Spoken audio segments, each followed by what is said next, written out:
Great, thank you. Good evening and welcome. I call to order this January 27th, 2021 meeting of the Needham Finance Committee.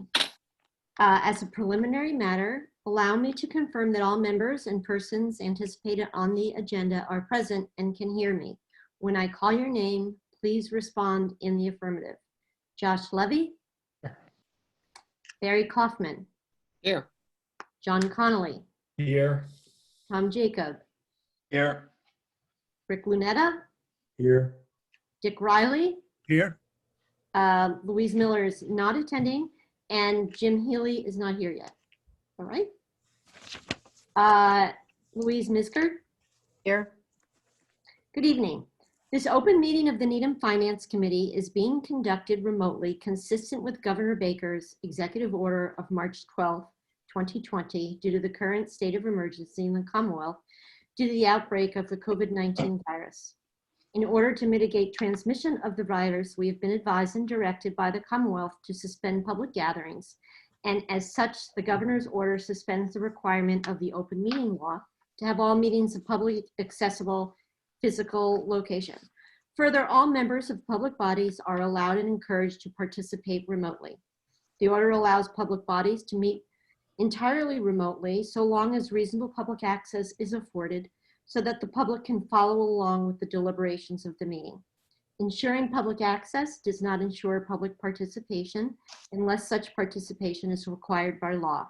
Except for the agenda item entitled Citizens Request to Address the Finance Committee, this meeting will not feature public comment. For the meeting, the Needham Finance Committee is convening via Zoom app as posted on the town's website. The meeting is being recorded, and some attendees are participating by video conference. All supporting materials that have been provided members of this body will be available on the town's website unless otherwise noted. The public is encouraged to follow along using the posted agenda unless the chair notes otherwise.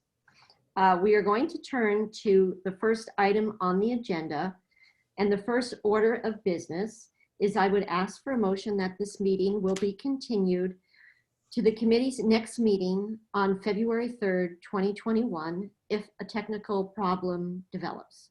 Is there a motion? So moved. Let me take a roll call vote. Barry? Yes. Kaufman? Rick? Yes. Josh? Yes. Tom? Yes. John? Yes. Jim? Yes. Great. Thank you. Now I'll turn to the first item on the agenda, citizens' request to address the Finance Committee. Are there any citizens? Dave? Madam Chair, I'm seeing no hands. Okay, thank you. Then we're going to turn to approval of the minutes of January 20th, 2021. Has everybody had an opportunity to review the minutes? Move their approval. Second. Great. Let's vote on that. Barry Kaufman? Rick Lunetta? Yes. Dick Riley? Yes. Josh Levy? Yes. Tom Jacob? Yes. John Conley? Yes. Jim Healy? Yes. Thank you. Okay. Department budget requests. First on the docket is Health and Human Services. Madam Chair, I will bring in Tim McDonald, and then he'll tell us if there's anybody else to join him. Okay, great. And is it Barry or Tom? Would you like to introduce? Barry, why don't you? I can do it. Great. I'm Good evening, Tim. Good evening. Thanks for having me. Tim, you flying solo? Dave, I think we should have most of the directors or assistant directors should have signed on. If you're able to promote them, that'd be great.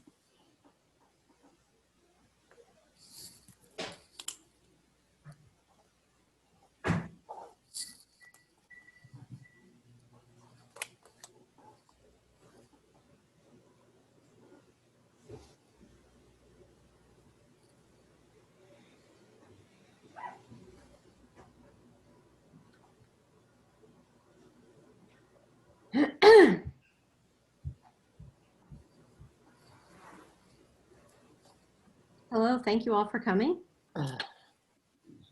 Thanks for having us. I'll just quickly introduce you guys and or at least your budget and let Tim, I'll let you elaborate on some of the things that we discussed and they're discussed in the write-up. But as everybody knows, the Health and Human Services Division is actually composed of 4 departments or 4 divisions: the Aging Services, Public Health, Veterans Affairs, and Youth and Family Services. For the most part, this budget is level funded. There are no DSR 4s. A couple minor expense adjustments, a couple of software costs that are being transferred into this budget from the Infotech budget where it was in previous years, and I'll let Tim elaborate on, if necessary, for further explanation of those. A couple other minor expense increases for mobile phones, given that everything has moved online this year, and I will say, based on my conversation with Tim and just observations generally, they've done a phenomenal job at you're transferring all their programming online in a relatively short period of time. There are a few DSR 5s, which I think we'll probably want to discuss in more detail. The most prominent one being $129,000 for a planned public mass vaccination. Before you joined, Tim, we were talking about how the town, at least initially, it looks like the town's only getting a very small amount of vaccinations allocated to it on a per week basis. So getting to ultimately vaccinating 20,000 citizens seems problematic, but I'll let you obviously are much more, you know much more about that than I do. Sure, I might have to rely on Dave for math, but I think at 100 people a week, we could easily do 20,000 people before 2,100. That was a disappointment, certainly getting that email on Sunday night. I think there's still quite a few challenges with the state's vaccine rollout. To date, the Public Health Department has done 260 vaccinations for first responders in Needham, Dover, and Medfield, as well as some non-COVID facing healthcare workers. We received 260 doses. We've done 260 doses. We just got another 200 for clinics that are going to be tomorrow and Tuesday. So we're excited about that. I think we're disappointed about the shortage overall, and we're hopeful that that will be remedied at the state level relatively soon, especially because we have an ultra cold vaccine freezer as of Monday. So we now have the flexibility to take doses from either Moderna or Pfizer.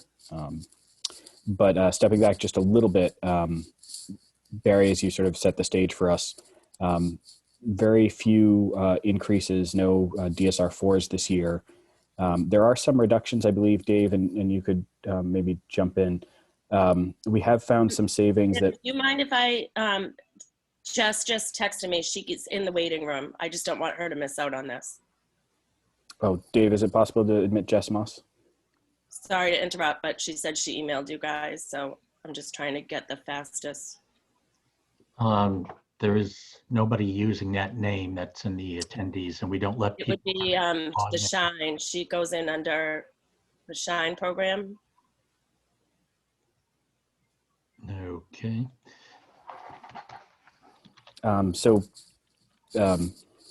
Sorry. So the budget does reflect, and Dave can correct me if I'm wrong, I think about $40,000 in realized savings from what was originally submitted.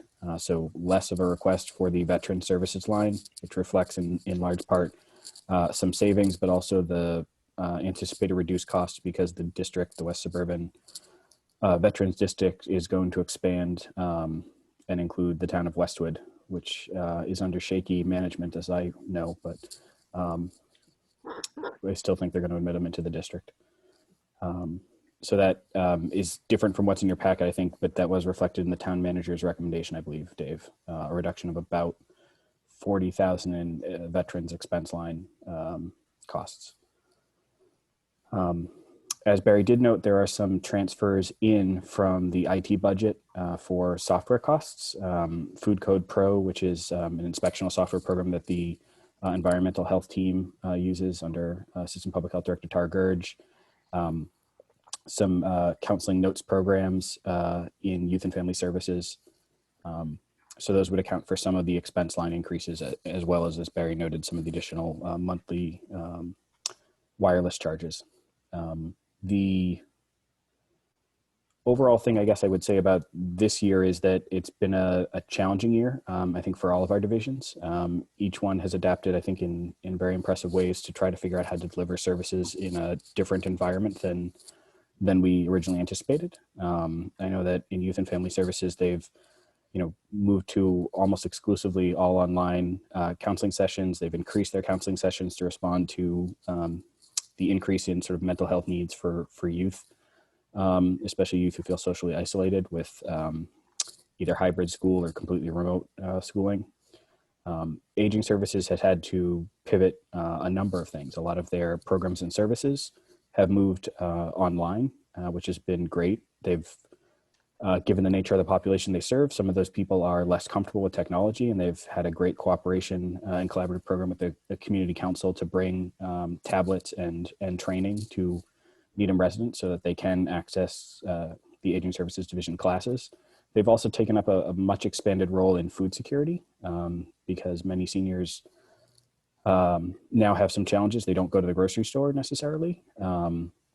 So there's a grocery delivery program. The lunch program that used to be delivered at Cath every day is now delivered to people's houses. There's a fresh produce delivery program every week.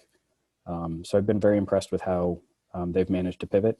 Public Health Division, I think, has been just as busy as anyone. And I think there's a lot we could talk about COVID contact tracing, COVID vaccinations, which are just sort of beginning to ramp up, and COVID enforcement, which has been a challenge and has sort of displaced and dwarfed sort of all the other type of complaints that we receive as a department. As Barry, you mentioned, there are 3 DSR 5 requests which were submitted. 2 of them should be familiar to the committee. They have appeared many times before. One is a financial warrant article for public health accreditation. One is a financial warrant article for essentially scientific expert consultation. That was, I think, originally slated for consideration last year, but was withdrawn. We didn't need funding for it, given sort of the challenges of COVID.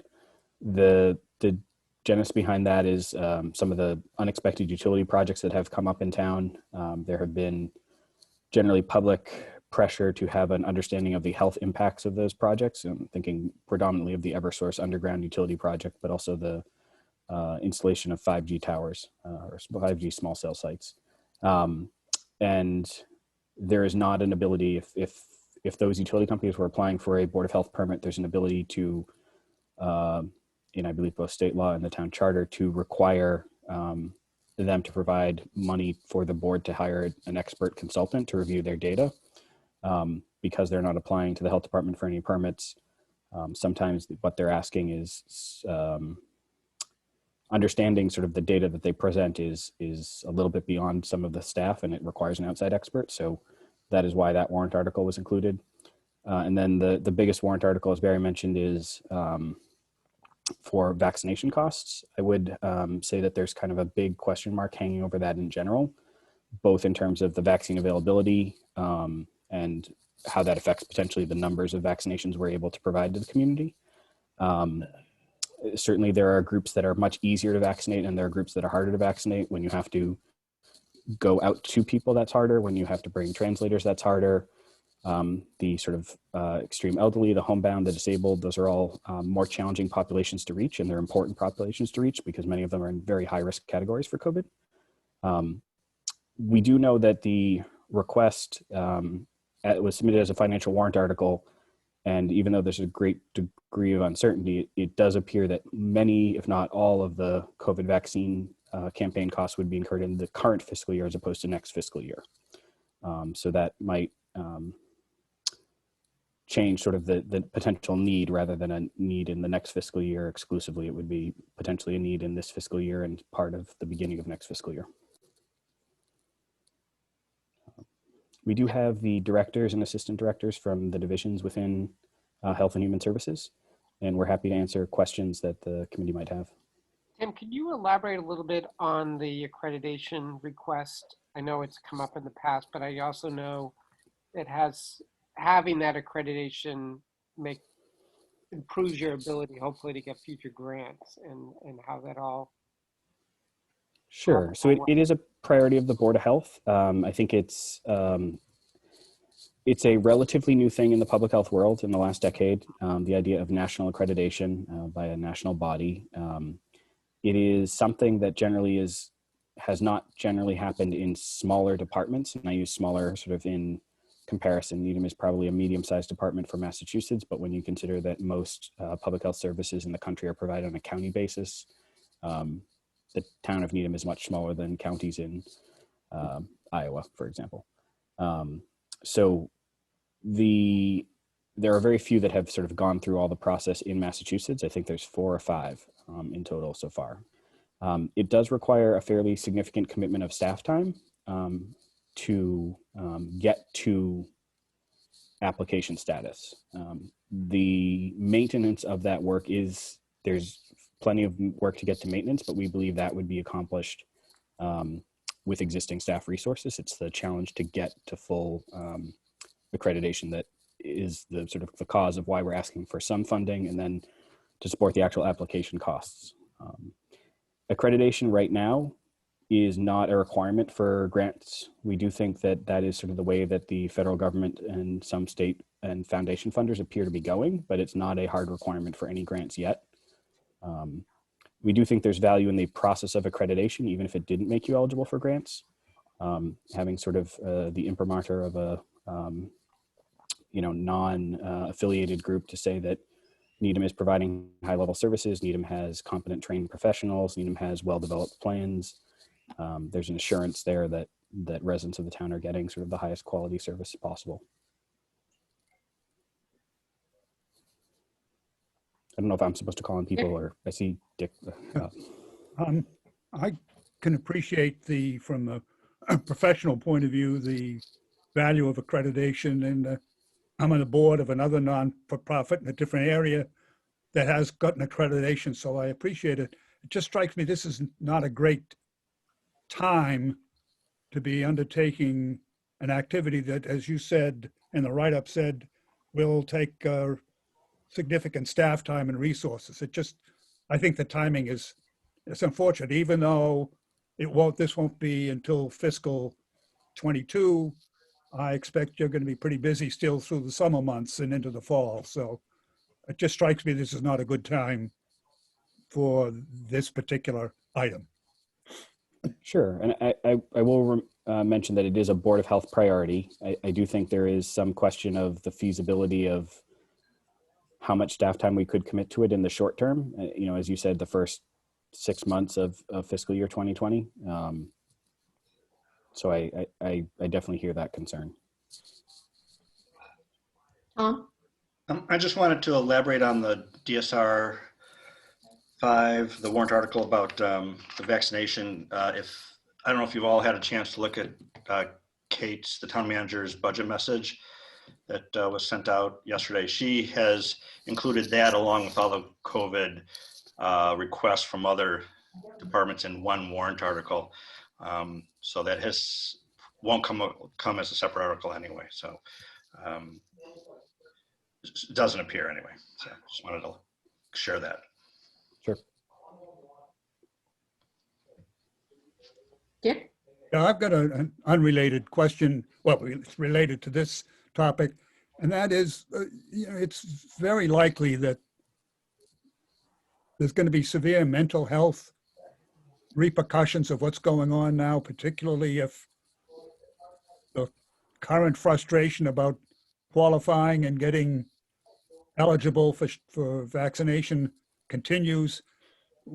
How are you prepared to deal with significant demands on time for mental health services?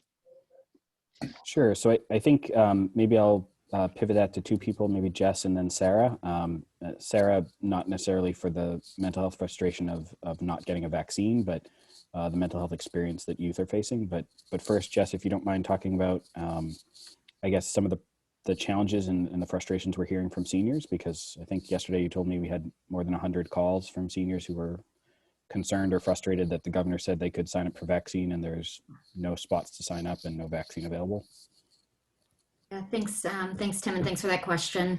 We're definitely seeing sort of increases in anxiety and depression among our population that we work with, related to vaccine stress, getting the vaccine, obviously, but also just related to the fact that, no one really anticipated, from March to now, they'd still be in their homes. We work with a lot of seniors who really haven't been out since March. They've missed family gatherings, milestones. They're not able to go get their groceries, things like that. So one of the initiatives that we took as our social work department has always offered case management services as well as some counseling services, but we launched a COVID-19 teletherapy program, specifically to target people who are feeling anxiety and depression related to this pandemic. So we're able to offer, free 8 weeks of counseling services over the phone or over Zoom. And then the goal from there is, if they need long-term services, is to connect them to local providers in the community. So I hope, does that answer your question? Yeah, I just think it's highly likely that I won't bore everyone. I took a great course in college about the theory and practice of revolutions, and the theory was people don't revolt until when they're down and out. It's when it looks like things are going to improve, and then the improvement's taken away from them, that's when people revolt. Well, potentially that's what's going to happen now. People say, aha, I see the future, it's vaccination and I'm going to be out of this. And then all of a sudden, maybe vaccination's been pulled out from under me. So I think there's a real chance of significantly increased mental stress and problems. I may be the first candidate, but We'll make sure you're on the list, Dick. Sarah, that list, I guess I can get on. Sarah, do you mind mentioning, I guess, sort of what the counselors in youth and family services have seen over the course of the year briefly? Sure. So at the beginning of this pandemic, we switched all of our services to virtual, so we're offering telehealth services. And we were able to significantly increase the amount of counseling we were doing by putting a couple programs on hold and really focusing on individual mental health. We also opened up our services to anyone in the community who might need it. So young adults, parents, anyone could call us. We have a hotline you can call if you just are kind of in crisis and you need to talk. And we've significantly increased the number of calls that we're getting, and just people that we're trying to talk down and that are experiencing high levels of anxiety and depression. So I think from a therapeutic standpoint, we've really ramped that up to try to cover the residents as best as possible. The other thing that we've done is really try to involve ourselves in the community as much as possible. So I agree with you. I think that a light at the end of the tunnel, and then you get to the vaccine stage, and then everything doesn't just go back to normal. And what impact is that going to have on people? So we've gotten back together what used to be the Suicide Coalition. We're now calling ourselves the Alliance of Safety and Wellness of the Greater Needham community, to really try to figure out how as a community can we wrap our heads around what do the residents really need to be able to feel safe and protected and feel like they're getting the resources that they need. So we've spent a lot of time also in separate meetings.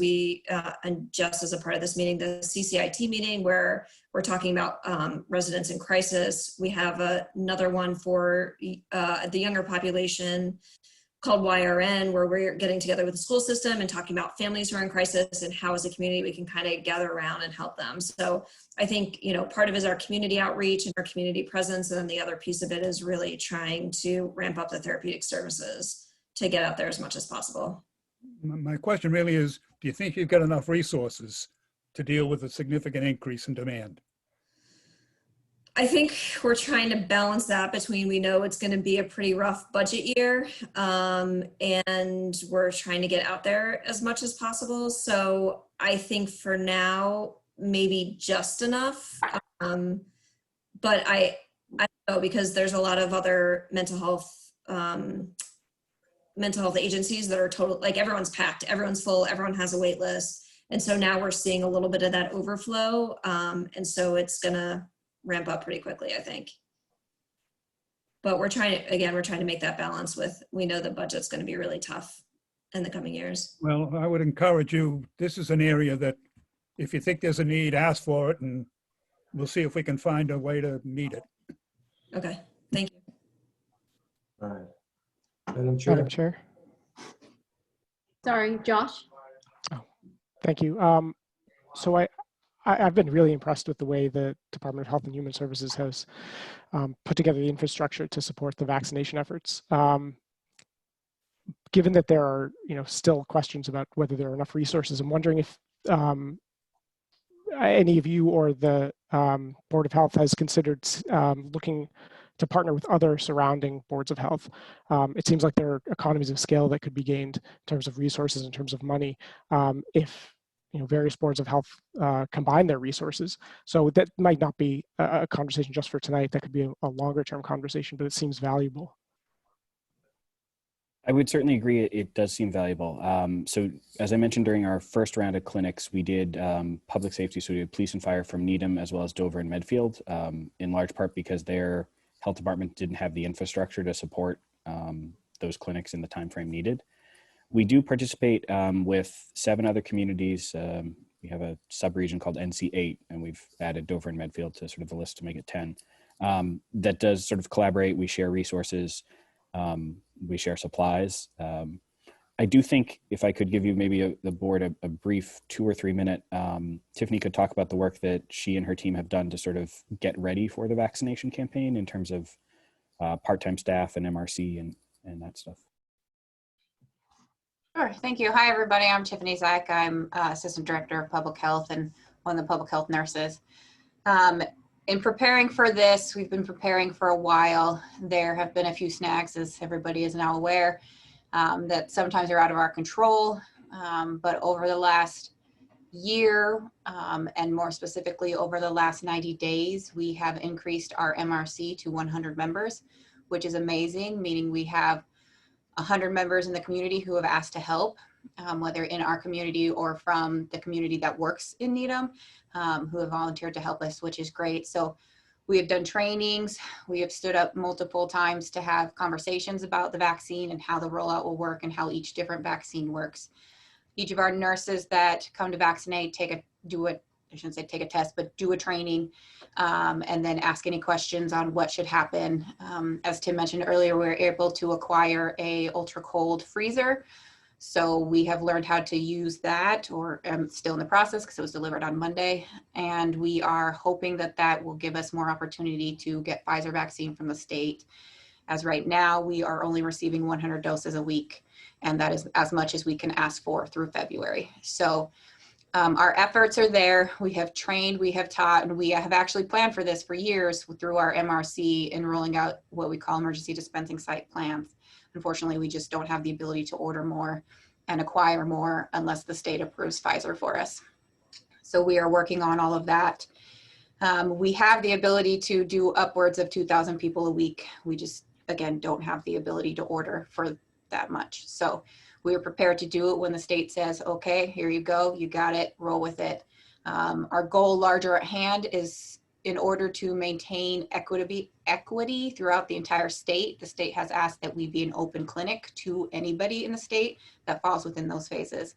So we will remain an open clinic in order to help that equity and allow people access. As we prepare for more vaccine, we are reaching out to our more vulnerable populations, both with the great help from the senior center, Jess and Aisha and Latanya at the Cath, and from our Traveling Meals program as well, to try to connect with those who may not have a connection elsewhere. And then we are working on a program to be able to do home visits, but it is a lot more difficult because if somebody has a reaction and there's only one nurse there, it's a lot harder to be able to handle that reaction and having to monitor them for 15 minutes and have one of our staff out. So there are a few things that are being worked through, and continuing to have increase in volunteers and per diem nurses is a goal of ours so that we can continue to vaccinate as quickly as it is available and as we can possibly. Thanks. Dick? Can I ask a question on the equity program, on the open thing? Is there a priority to Needham residents, or is it a first come, first serve? I think what we're doing is we're trying to hold in reserve some slots for example, people who are in the high need category in Needham, but who don't have either access to technology or don't have the ability to register online. So our traveling meals population generally trends to be much older, homebound, disabled. There are a number of clients that the Aging Services Division works with who don't have access to a computer at home. So we're holding slots sort of for those people that are in the high risk category. We also are looking to prioritize going to Needham housing, but it's very challenging when we get so little doses. So, but I'm still troubled. I'm not troubled. It's like clarification. Yep. So it is an open. An applicant from Westwood would have the same status as an applicant from Needham under this program, who otherwise qualifies for the whatever phase we're in.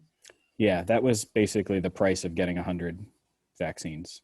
If we said we were only open to Needham, I don't know if we would have gotten any. I don't know about that. I mean, every town got 100. Every town. No, every municipality.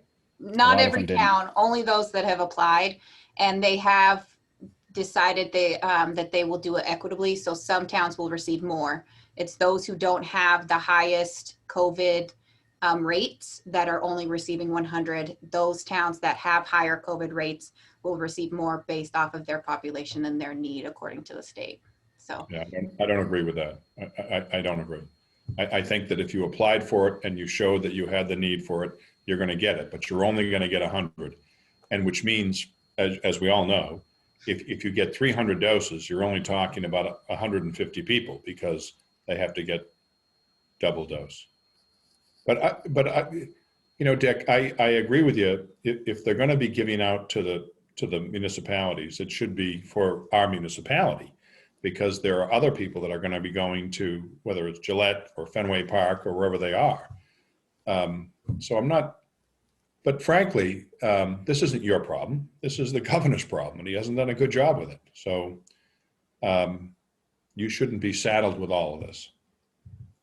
The point is, there's not enough. The point is, there's not enough vaccination. There's just not enough. Yeah. That's the problem. And that's not the governor's problem, but he hasn't solved it very well. Well, he hasn't solved it because he's got people. My thought would be that if you're from a different town, you'd go on a wait list, and if there's space on that day, then they get filled last rather than get filled in the order of receipt. But if that's not permissible under the state rules, so be it. There was the option. I think it was a policy choice. I think, if you think in like a tragedy of the commons way, if everyone sort of is looking out for their own segment, I don't know if that works as well as if we can try to encourage everyone to be open. Because if we're just doing our residents, then we're not necessarily eligible to do the, non-COVID facing healthcare workers or, the DPW workers or teachers who don't live in the community. I think we really wanted to try to be open. And I do understand that there's trade-offs there, and that when we have this little vaccine, the cost of that decision is laid bare. Yeah, I totally agree. And my suggestion wasn't all or none. It was priority to Needham. And if you have 100 and only 90 Needham people apply, then the other 10 can go to whomever else applied. But if you've got 105 applicants from Needham within the time frame, they ought to get the preference. But. Okay. Yep. Anybody else? Rick? Yeah.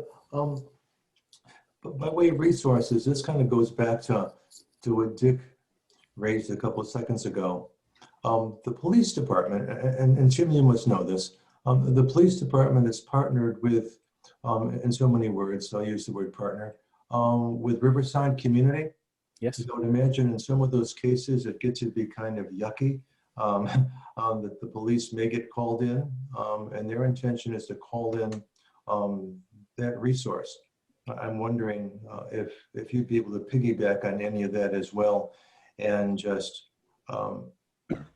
shore up some of your stuff with that, given the fact that probably in those situations, people's better angels won't be leading, and you'll need to be safe. Sure. So I think I am familiar with it. It was done also in partnership with the town of Dedham. Correct. With significant input from Chief Schlittler and Chief D'Entremont in Dedham. My team helped draft an application to the Department of Mental Health for it's a different term, but a law enforcement embedded social worker. We did not receive that grant, but we did put together a lot of work for it. And I think Chief Schlittler and Chief D'Entremont still saw the value and wanted to try to proceed even without the grant. I think it's a really valuable resource. Sarah, when she was talking, briefly mentioned CCIT, which is our Community Crisis Intervention Team, and YRN, which is our Youth Resource Network. Yeah. And it's when we bring sort of multiple sectors, multiple partners around the table to try to resolve those cases that are in sort of a cycle of substance abuse, a cycle of self-harm, a cycle of domestic violence.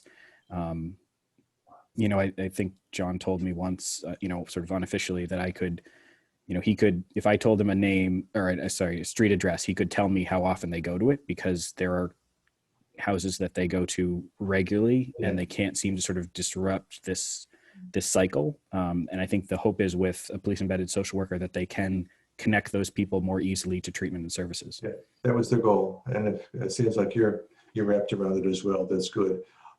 Madam Chair, one more question. This really is completely unrelated to the current conversation, but I was in a meeting last night and the question came up, what kind of child abuse programs are run at our school system through youth and family services? Are there many? And just take 30 seconds, if I can indulge everybody else, take 30 seconds and just tell me, do we do them or don't we do them? So I know the Community Council does CAP, which is the Child Assault Prevention Program, but I think Sarah might be able to speak more in detail to it. Okay, I'm sorry, a child abuse prevention program? that's correct. We do go in the schools and we work really closely with a lot of the school counselors to make sure that if there are concerns of child abuse or neglect, those are getting reported correctly to the Department of Children and Families. And then we work collaboratively with the Department of Children and Families in many ways. We don't have any programs where we're going in and necessarily presenting about it, but we're definitely working collaboratively with the school system around it. Thank you.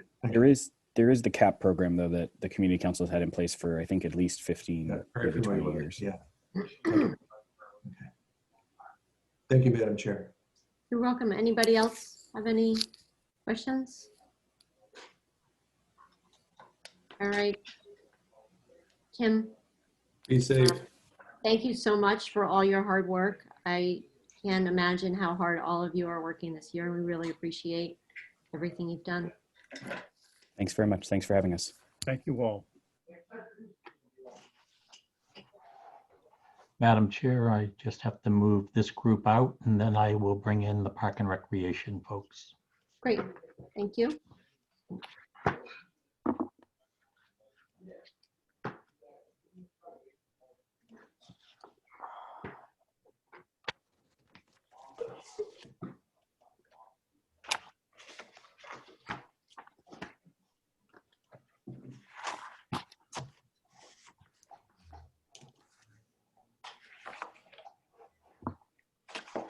Madam Chair, I'm bringing in Stacy Milroy, the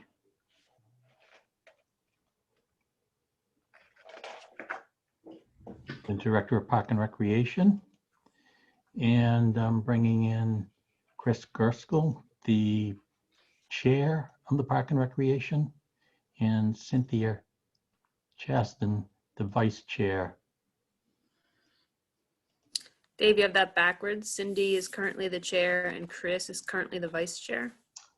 My apology. No worries. Hey, hello. Thank you for coming or zooming in. So Tom, do you want to? I'll do a quick introduction if you don't mind. Dave, could you bring in Kristen as well? Thank you. Sorry, Tom. No, no problem. Hi guys, welcome. For those of you don't know, this is Stacy's first budget she's put together.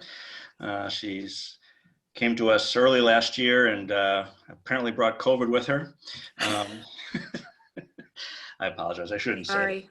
She's had a difficult and interesting year, very educational for her, and I'll let her explain some of the details and things she's gone through this year. I'll just go through some highlights of the budget. I sent out a sheet this afternoon. I don't know if everybody had a chance, but on the last page, the table, some of the numbers would be kind of confusing, I thought. And so I wanted to clarify them. Let me just do a high level a look at what we've got here. The salary and wages and temporary line has gone up pretty significantly, and it's really two components. About 71,000 of it is actually in a part of the DSR 3 and should be included in the base request. That's made up of two components itself. Some of it is a wage increase, minimum wage changed January 1 of this year, and will be changed January 1 again of next year. And did last year also, so it's been bumping up. In addition, some of the other positions are also being adjusted along with the Schedule C, I think, if I'm saying that, if it's the right schedule, from the HR department. But a major component of it is that the positions that we approved via warrant article have now been completely operationalized. They were partially operationalized last year. Now they're completely operationalized this year. So that's $71,000 of the increase. There's a DSR 4. Well, there's some DSR 4s. We'll talk about in more detail later. They add up to almost $100,000. The major, one brief comment on that. The biggest component of that is $57,000 to bring the pool up to, I'm not sure if the word is required or recommended safety levels. And I'll let Stacy speak to that a little more later. On the expense side, there's two major, there's a lot of shuffling going around as Stacy went through and figured out how she wanted things to lie in each line item and how to reflect reality. The major component that's hit is a $70,000 item, which is very significant, obviously, for opening and closing the pool. Again, I'll let Stacy elaborate on that, but the long and the short of it is it's a miss.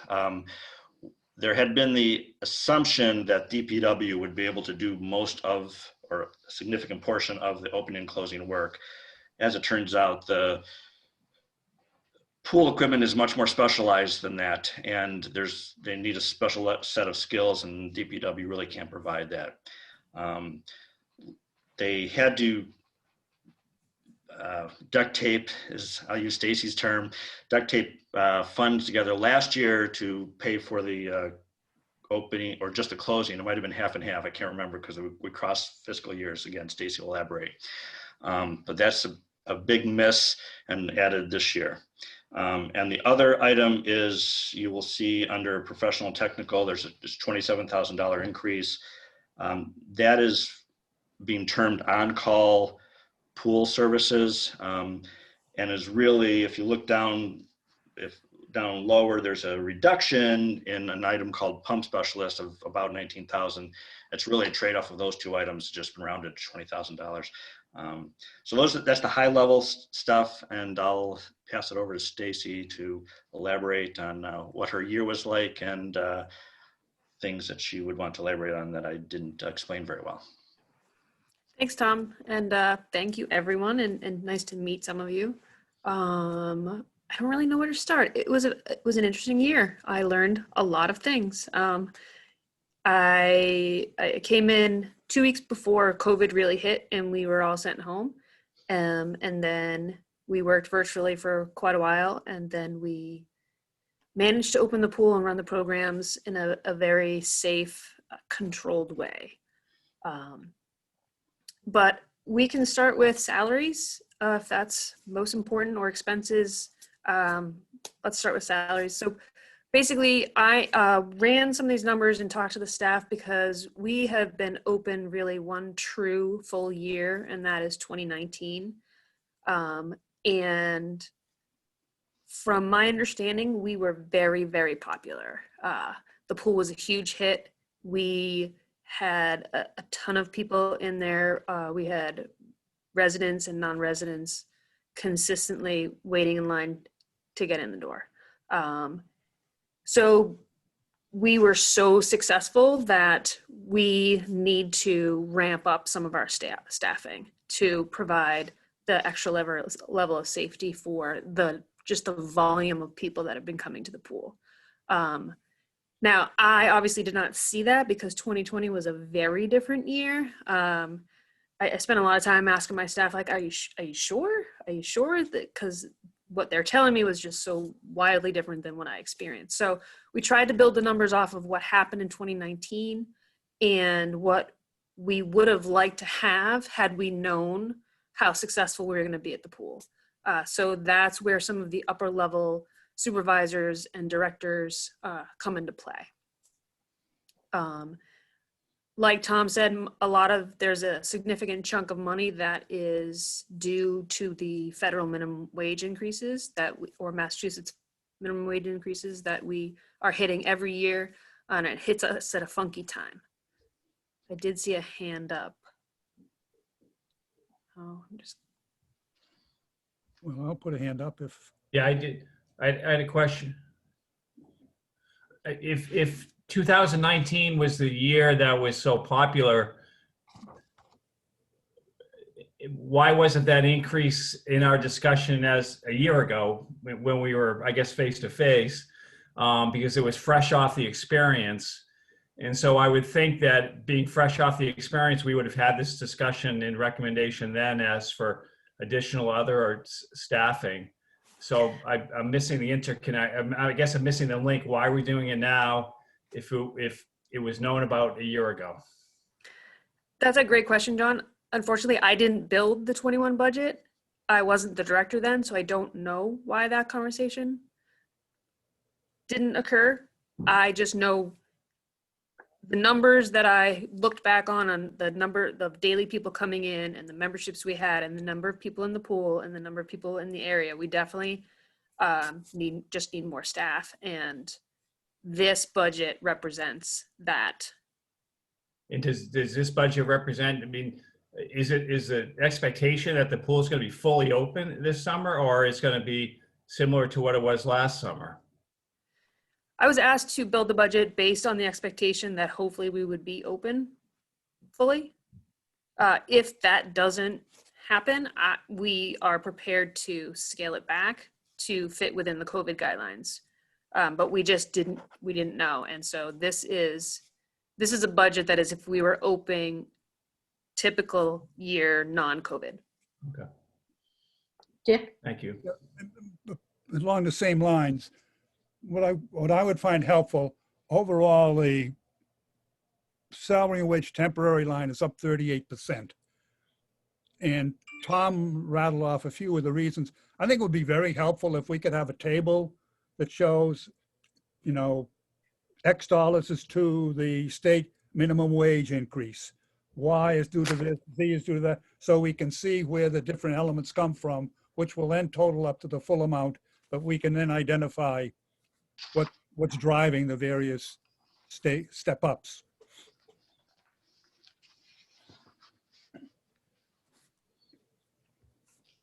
So I had a question on what the budget would look like if in fact it was, more of a hybrid model, maybe similar to last summer, maybe slightly more capacity than last summer, but still, we heard from the schools that since there's no vaccine for children, there's a likelihood that in the fall, the requirement for masking and social distancing will still continue. So I'm wondering what this budget will look like in that environment for the summer. So if the COVID protocols stay similar to last summer, the salaries would ring also similar to what we had last summer. It is not the same number of people. For instance, it would be about 10 less people. it's still a high number of salaried persons because what we had to do is cohort our staff into 3 groups so they wouldn't, if one person got sick, we wouldn't lose the whole staff. So last year, I think we had 35 staff members that were broken into 3 different cohorts. For a full budget, we're requesting 49 staff members. So it's a significant drop, but it's not half or more than half. But if you're looking for an exact number, I can certainly run those numbers for you. I think that would be helpful. And then my other question to this is, at what point do you start to hire staff for the summer and make commitments to staff? And at what point do you think you'll have a better sense of what the summer might start to look like, even in, because you're open in the end of May, right? Well, if we can bring Tim back for that question, that would be great, but I don't even think he has the answer quite yet. We actually start our hiring practice now. We start reaching out to our returning staff members that we've had over the last year to see if they would like to return. And then we build our hiring off of that. So if we get 50% return or 70% return, then we build off of that.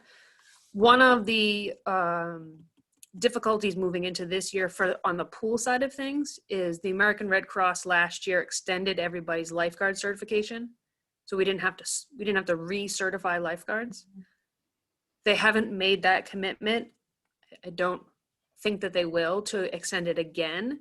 And because of, you can't wear masks in the water to train these guys, it's going to be complicated but doable to train the staff. So we are trying to hire specifically the lifeguard side of things as soon as we can so that we can figure out how to get them certified and trained. But now is the time that we are reaching out to our returning staff on both the pool and program side to see if they'd like to come back. Great, thank you. Dick? Yeah, how many people are in the summer pool and program staff? Combined? Yeah, round numbers. We've got about 50 on the pool side in round numbers and 35 on the program side in round numbers. Okay, so it's roughly $2,000 a person, the cost going up, because it's $170,000 total in there for the increase. Salary. Yes, cost. as an average, yeah, that is true. I mean, there's obviously different pay rates for different titles. It seems like a big number for rounding on the minimum wage line, but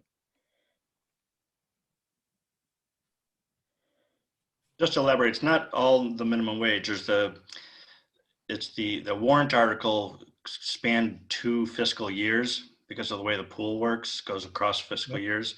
So that warrant article had been in place in 19. Get my fiscal and my summer years and fiscal years, and summer of 19 and only part of summer of 20. So I'm just looking at the table, which talks in terms of higher hourly rates. And that, you add the 2 numbers up, that's 170. Yeah, I think the numbers of people, you're right, but it's like, you're right. It is 2,000 a person, but it's not all based on the minimum wage increase. That's all I'm saying. Okay, so any other questions on that? Because I can move to expenses if we would like. Sure. Rick, did you have a question? Just one question on your 85 folks or so. You're going to begin the process of hiring, and if you don't, you're behind the 8 ball. But what happens if you hire and then obviously we're in a still COVID situation? Do you lay them off, or what do you do with them? So we will follow the process that we used last spring. But instead of starting it so late in the game, we'll start it earlier. So basically we contacted them. We did not hire them officially until we knew. So there was like a holding pattern of having staff. So we didn't have to lay them off. What we will do right now is start to hire the number for a conservative summer, a more COVID year. And then as things starts to open up, then we will start to open up and reach out to more staff. And if you're unable, fortunately, if it isn't a lot of COVID, but more regular, and you're behind the 8 ball in terms of hiring folk, and you're understaffed because you just can't get any more, does that curtail the hours of the programs? If that does happen, we would have to be creative on the hours of the programming. Definitely. I'm not actually concerned about summer staffing, seasonal. Last year we had a plethora of people applying and had to turn many people away. I see similar things happening this year. And our staff has already reached out to us wanting to work, and many of them that are virtual are reaching out to us now. I mean, they're willing to pick up trash for me right now, so I can definitely get them to run some dodgeball. Yeah, I think I asked the same question, the staffing. One of the things that I didn't realize that Stacy let me on too is that a lot of these people also, their alternatives are working in restaurants, many of them. And restaurant staffing is not up to 100%. And so they're fighting for positions elsewhere. So that's to our advantage, their disadvantage, unfortunately. Okay. Dick? Yeah, sorry. One last question. The write-up says, understandably, that passes that were purchased last year can be rolled over to this year. How big an impact do you think that will be on the projected sales coming up? Is that likely to be 80% of the normal, or what?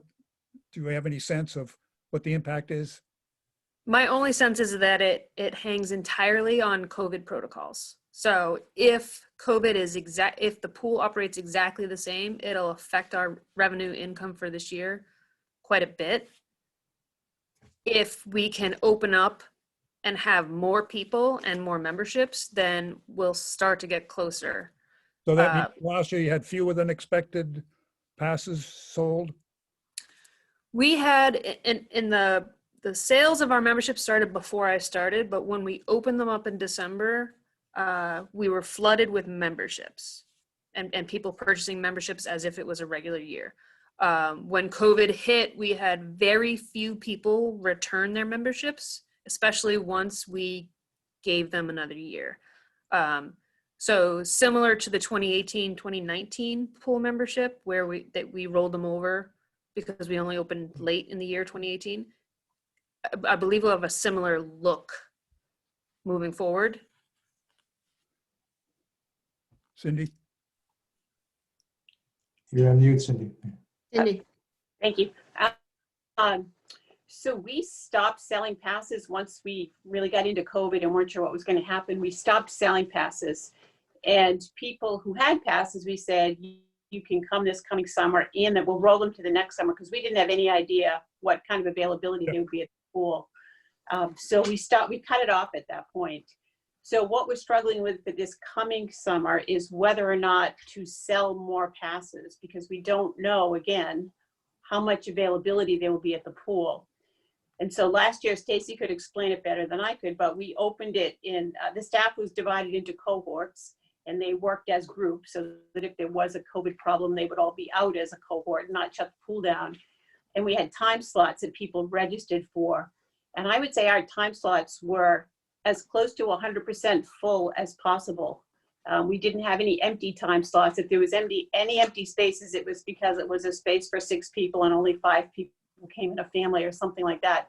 So we were fully subscribed with the passes that we had sold. So we're struggling with whether to open up for additional passes this coming summer or not. But the revenue impact, I won't kid you, is big. I mean, it's just not going to be additional revenue. There's a good chance. Now, if COVID is better, it's probably not going to be gone, and we think we can open up the pool in a different way and have more people attend, then we would love to sell more passes. No, but that would just be at the margin. Right, right. And what we did have was people, some people could buy day passes. We did allow day passes, but there was not much availability of day passes. So if you waited to buy a day pass, it was a fairly good chance you wouldn't get one because people had already booked those time slots. So.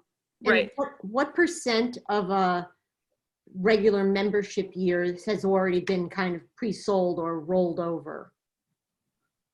I don't know. Do you know, Stacy, the number of passes from last year? I don't actually. I don't know it off the top of my head, but I can tell from Kristen's eyes that she's looking it up right now for us. So if you want to just hold on 1 minute. I will add to Cindy's comment. For the memberships last year, if you had a membership, you could reserve time slots early. And then a few days before that particular day, we opened it up to non-memberships, residents only. And we still had multiple wait lists on all of our slots. Like we definitely had people. So we were, which is why the commission is really trying to decide what to do about memberships, because not only were we fully subscribed, we were waitlisted on many of the slots, certainly the family slots. The lap swimmers were very happy. If you were 75 or older, you got priority though. 2 comorbidities. So.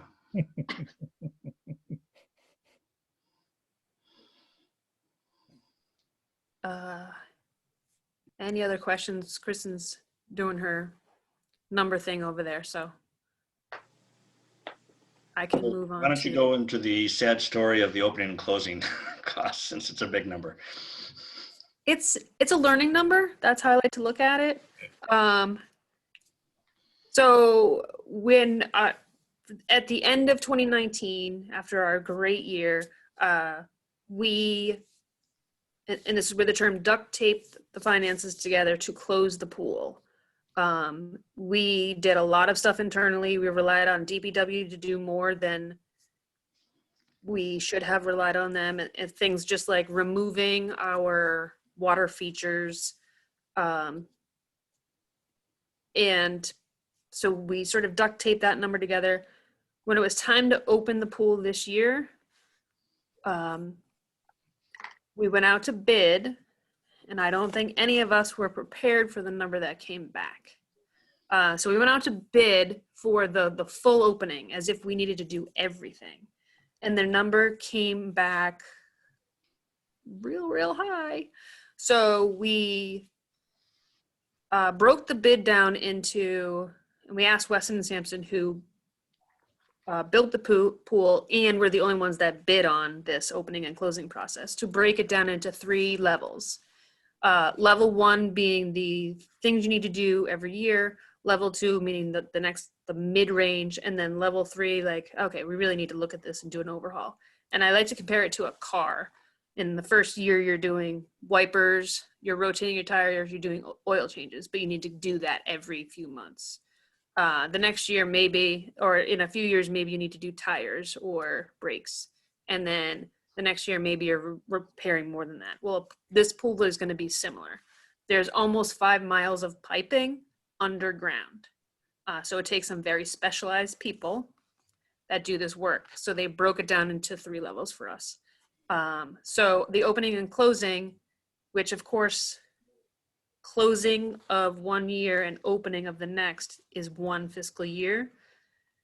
And so when we finally came down to it this year, for the FY22, the total opening and closing was going to be $70,000, is budgeted for $70,000, which was not something anybody accounted for in the past.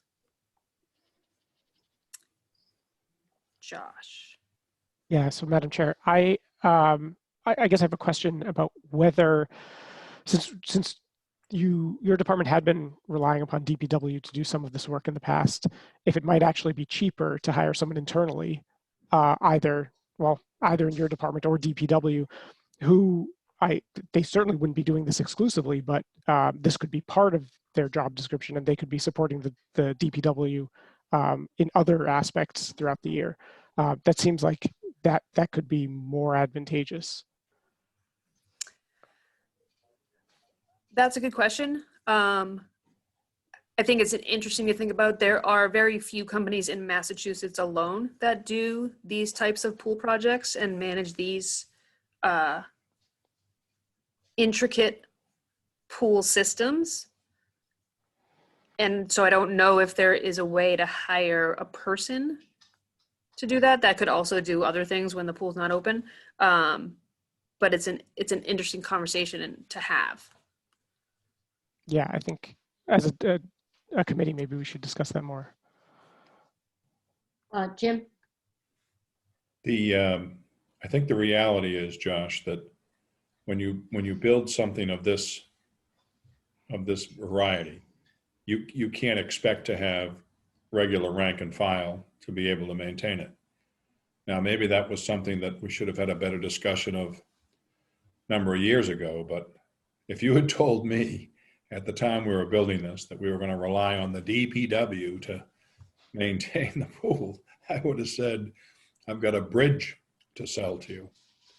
So, well, I guess I think it is what it is. And you may want to say, well, let's get a specialist in. Well, everyone wants a specialist. I'm not sure that that's the answer either.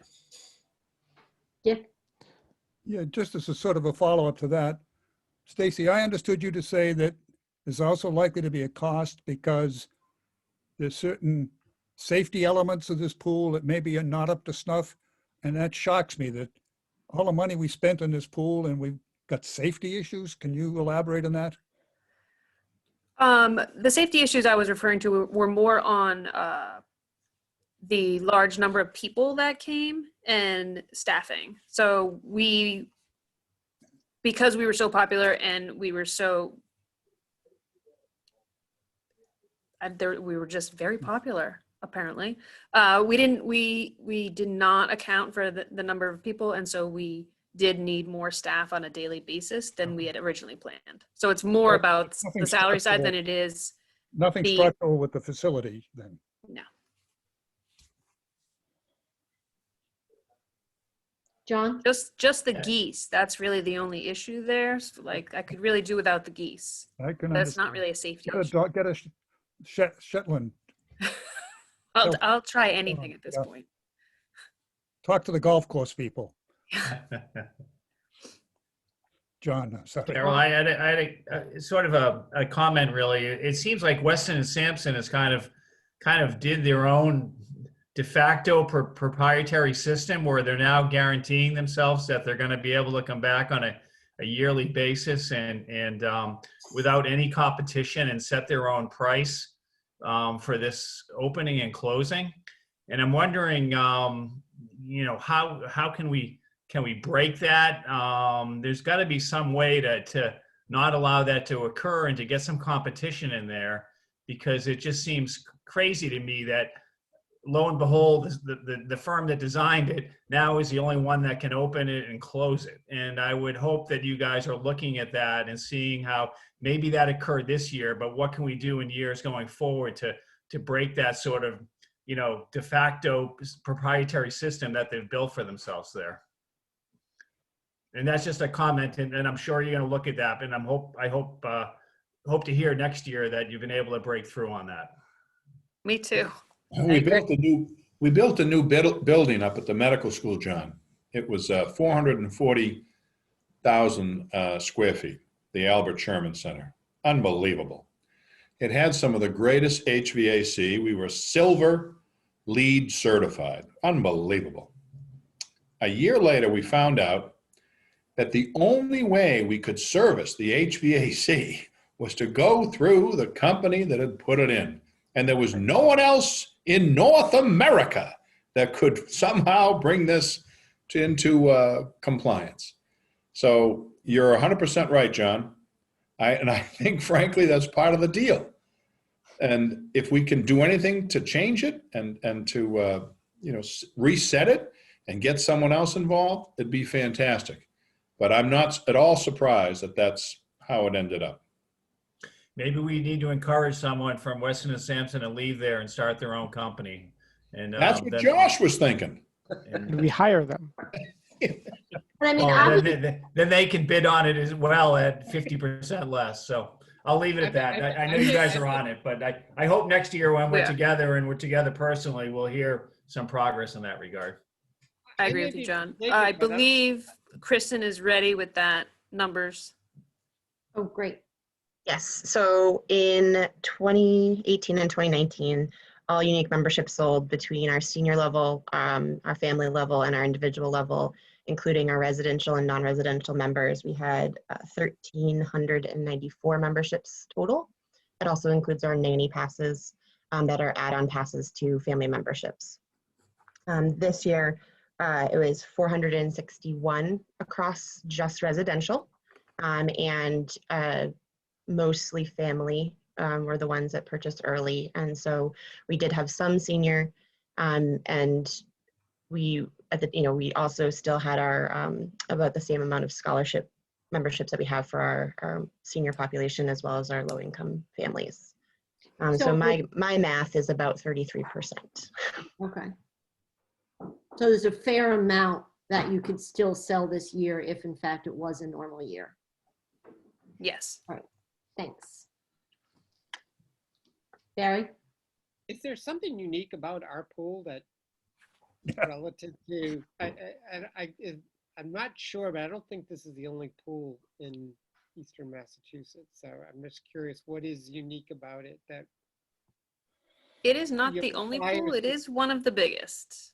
And I hesitate to call it a pool.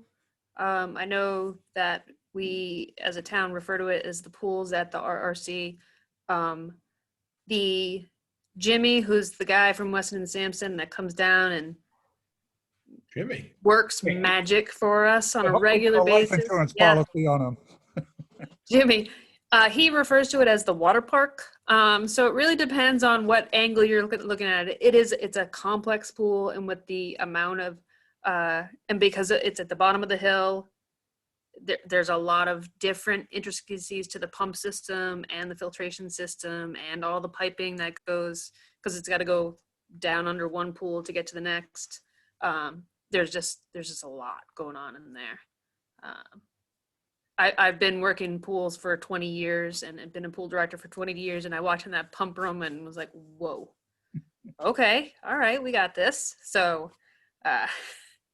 it's, I'm happy when we're back in person to show anybody the intricacies of that pump room, but, because it is fascinating.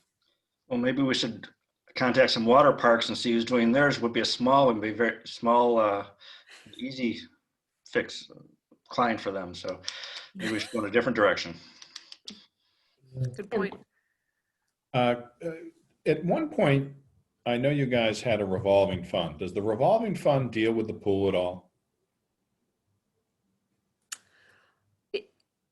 All of our expenses for pool supplies, chemicals, lifeguard tubes, all that stuff comes out of the general fund. Very little is allocated to the revolving fund. Some supplies, such as like things for swim lessons, we could purchase, like kickboards and things like that, out of the revolving fund, but by and large, it comes out of the general fund, because that's where the revenue goes into. Okay, so the pool is not part of you guys still have the revolving fund, right? We do. Okay, but the pool is not part of it. It is not. Okay, thanks. Mhm. Oh, by the way, I'm just curious, whenever you have a maintenance person on first name basis, you know you're in trouble. I do. I know. Jimmy. There was somebody else had another question, I think. Any other questions? Who else had a question?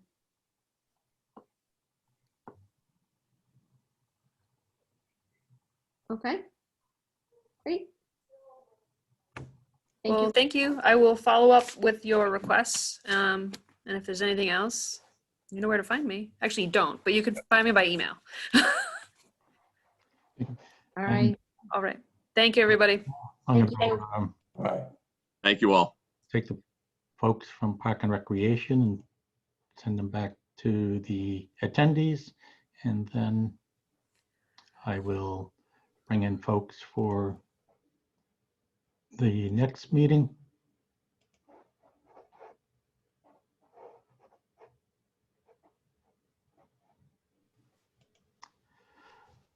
I don't know how many of you have done these Zoom meetings, but the names keep bumping around as I am transferring people from one role to another, and then I accidentally moved the wrong person. I'm bringing in the following folks. Chip Davis, the Director of Assessing. Evelyn Paness, the Town Treasurer Collector. Michelle Valancourt, the Town Accountant. Roger McDonald, the Director of MIS. And Tatiana Swanson, the Finance and Procurement Coordinator. Great. Madam Chair, do you want me to give a brief introduction? Please. So Jim and I met with Dave and his team last week to discuss the budget. In general, there are a handful of changes, no DSR4s. One of the main changes is that the Finance Department is implementing a new policy regarding software, whereby software that supports a single department is going to be funded through that department, whereas software that funds multiple departments will be funded through the Finance Department's Information Technology Center. So in the past, I think most software had actually been funded through this Finance Department Information Technology Center. So in total, the budget for this year is proposed budget $3,567,110, represents a 1.7% increase over this current year, fiscal 21's budget. The main contributors are first, a reduction actually of $38,000 due to those software transfers to other departments. But there's still an increase in licensing fees for software that the Finance Department is still going to be funding. That increases in the amount of about $42,000.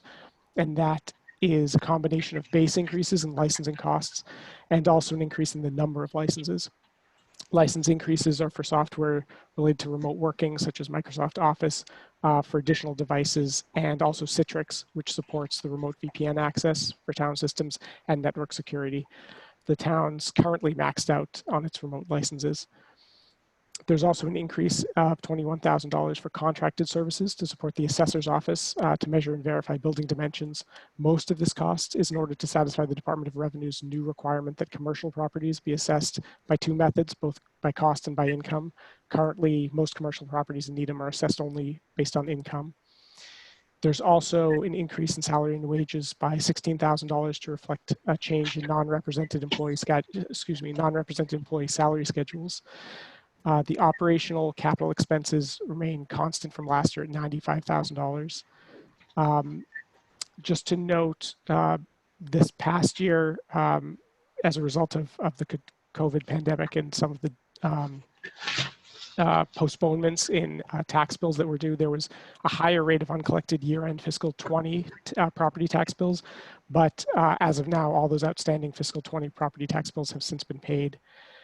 And lastly, the new billing and collection software is on pace. Currently, the needs of the new system are being defined. And then there's a plan to release an RFP in March of this year. The town is still on track for being able to issue motor vehicle excise tax bills using this new system in January 2022, property tax bills by July 2022, and then later on water and sewer and other bills. So Dave, if you want to add anything to that budget, please. Thank you, Josh. That was a very good summation. And based on that, Madam Chair, I think we'll take questions that committee members may have.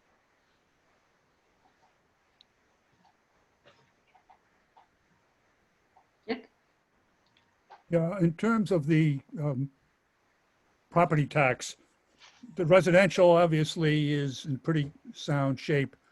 On the commercial side, you've indicated that the service businesses are likely to be the ones where obviously the revenue impact will be the greatest potential impact. What percentage of the commercial real estate taxes is exposed to that?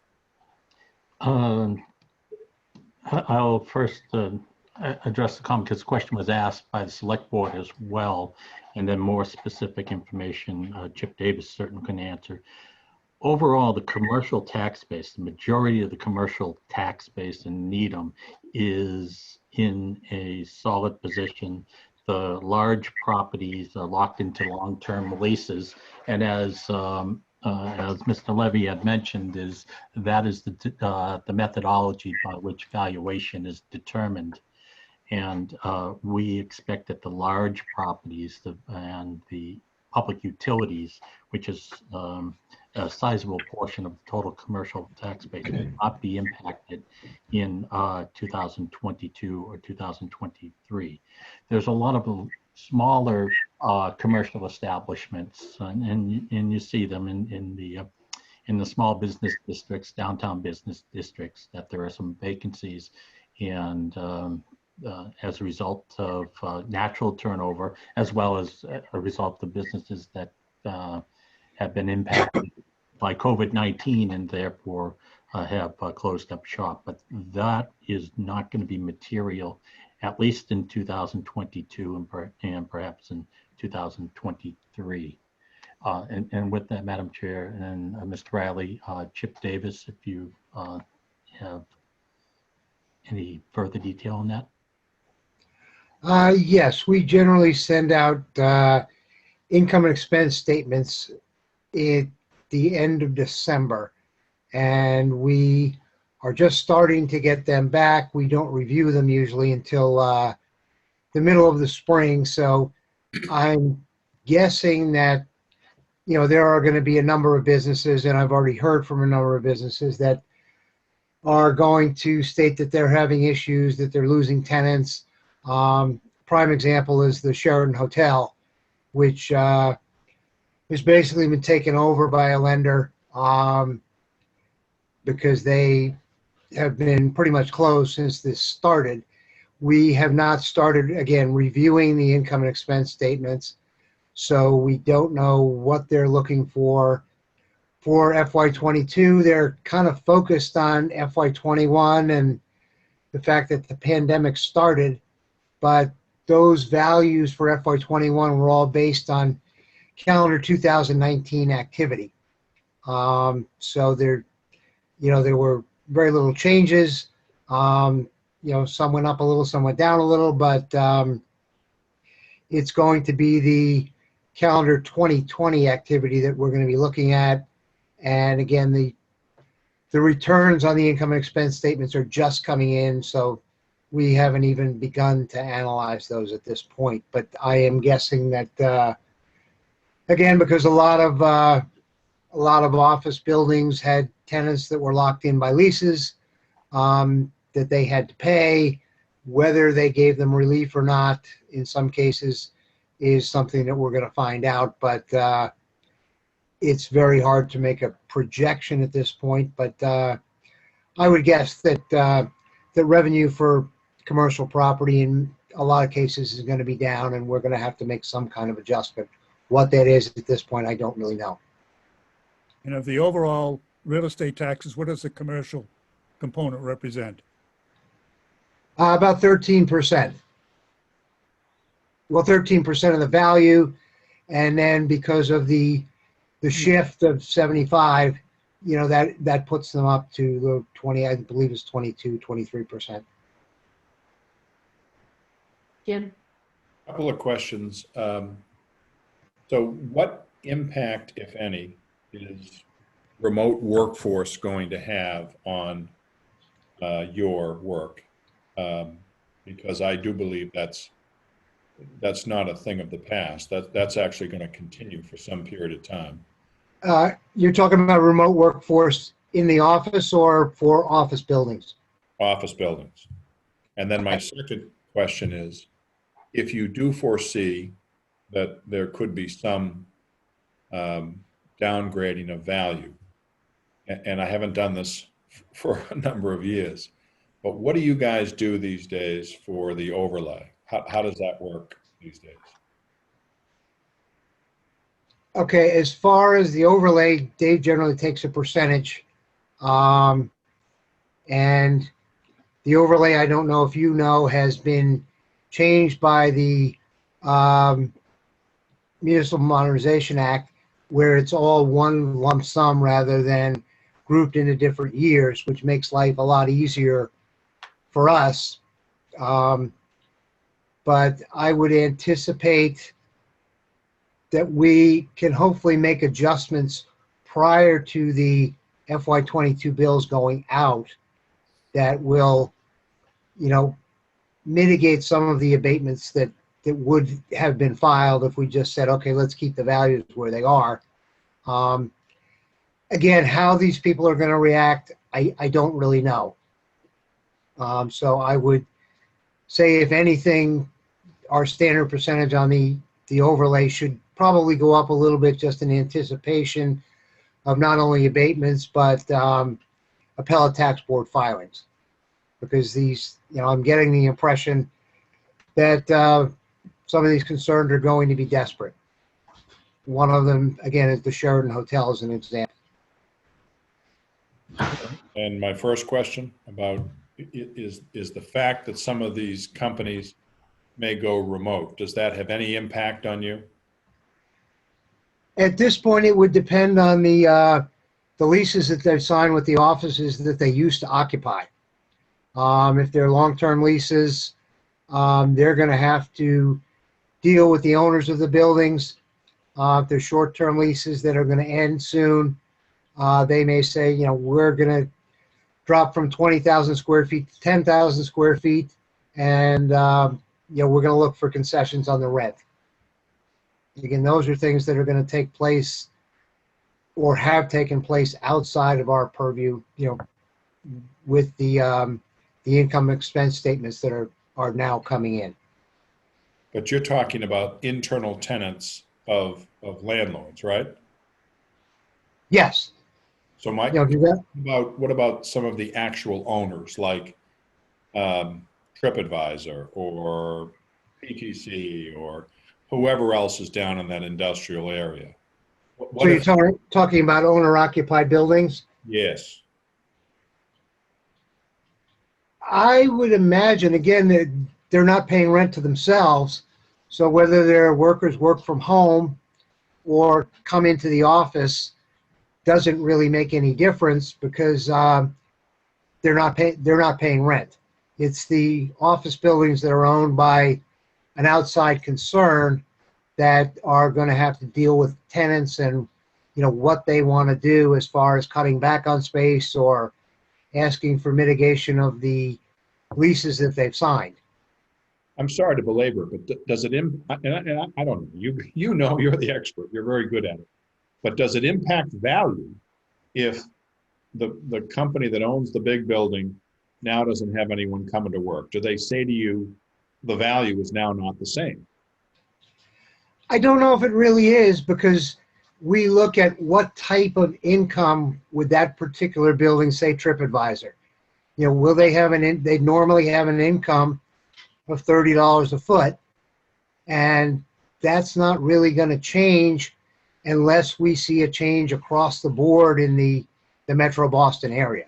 Again, that's something we're going to have to see going forward in the income and expense statements we get. How many landlords are going to make concessions just to keep the tenants that they have?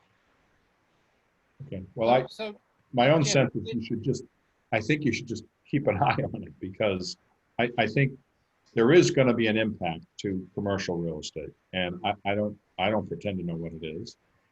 Oh, there certainly is going to be an impact, and again, it's something we're going to be taking a long, hard look at as we review these income expense statements. They're not due till March 1st, so we've got them trickling in, but it's not something we can start an analysis on at this point, because we just don't have all the information. Okay. Just a couple extra points on the growth. The PTC property actually is recently locked into a lease with a company that's consolidating operations. And the name of the company escapes me, but they had facilities in Framingham and in Marlborough that are now moving to Needham. And the other thing that why our growth numbers will be okay is the TIF to TripAdvisors is declining significantly from 76% to 1%. Which we do talk about in the budget. The greater uncertainty is in the out years. Certainly, we haven't seen the downturn yet in construction. We're certainly would expect so. Our long-term outlook is looking at a reduction in construction. The other impact that could be seen in the next couple of years is with the consolidation, the merger of Tufts and Harvard. Those two corporate headquarters, one's in Watertown, one's in Wellesley. They're moving to Canton. They have two large facilities. The one in Wellesley, of course, is right at the interchange of 128 and Route 9. That's a lot of office space that's going to be coming up and available. So I can see that potentially dampening new construction for commercial office space, in addition to whatever impact that work from home will have on the need for office space. And the last point, specifically to numbers, the overlay tentatively for fiscal 22, again in anticipation of particularly in the small commercial properties, is 1.9 million, and that compares to 1.4 million for this year. Dave, on the just to follow up with my colleagues, I'm interested in that wonderful deal that TripAdvisor got down to 1%. What is the penalty, if any, if they decide to leave the next year or two? The penalty is for them will be with the Commonwealth relative to the tax credits and such they get on income. And I'm not familiar with how the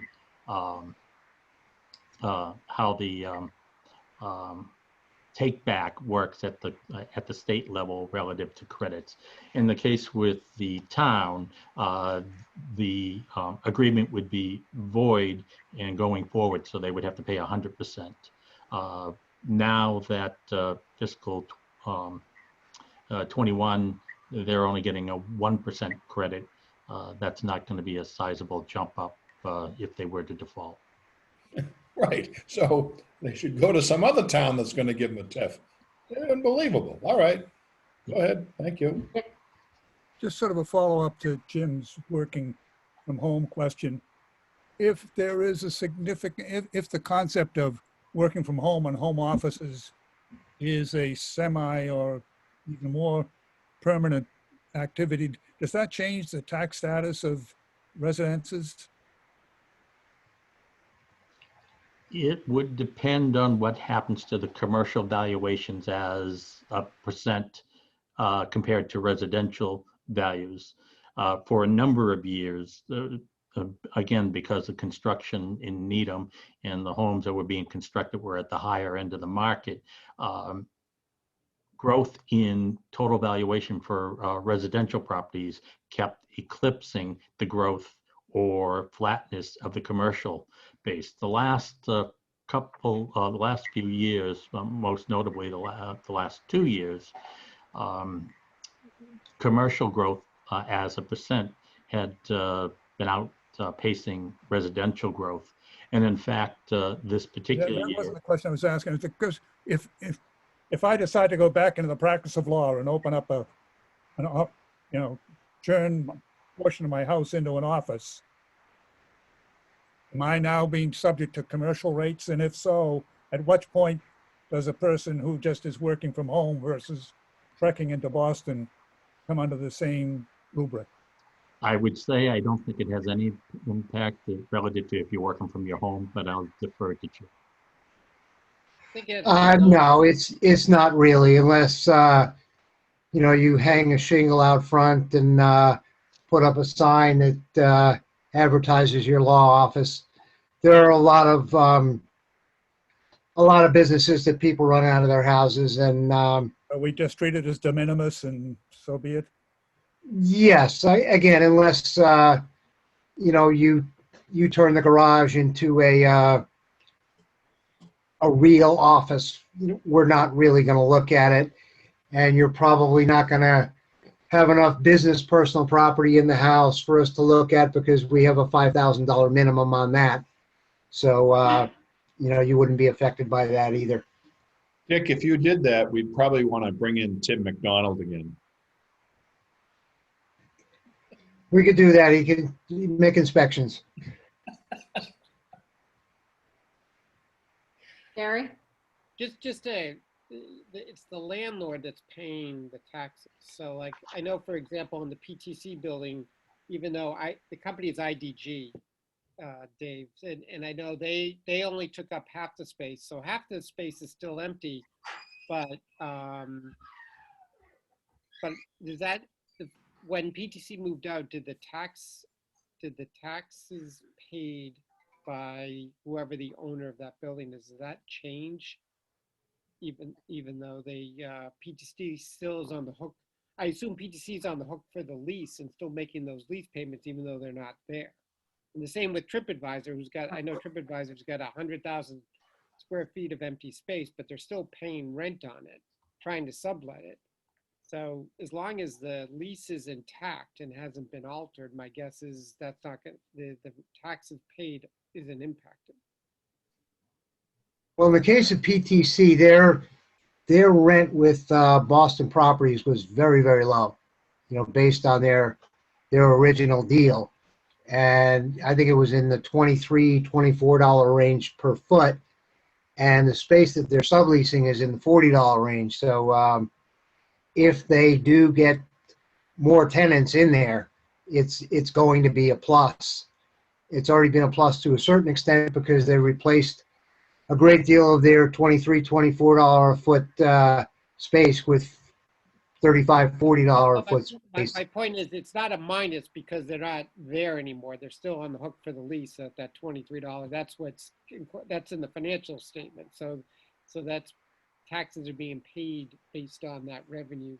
Yes, the faster they get other tenants, sublease it to other tenants, to bail on their $23 a foot, the better off it's going to be for us in the long run.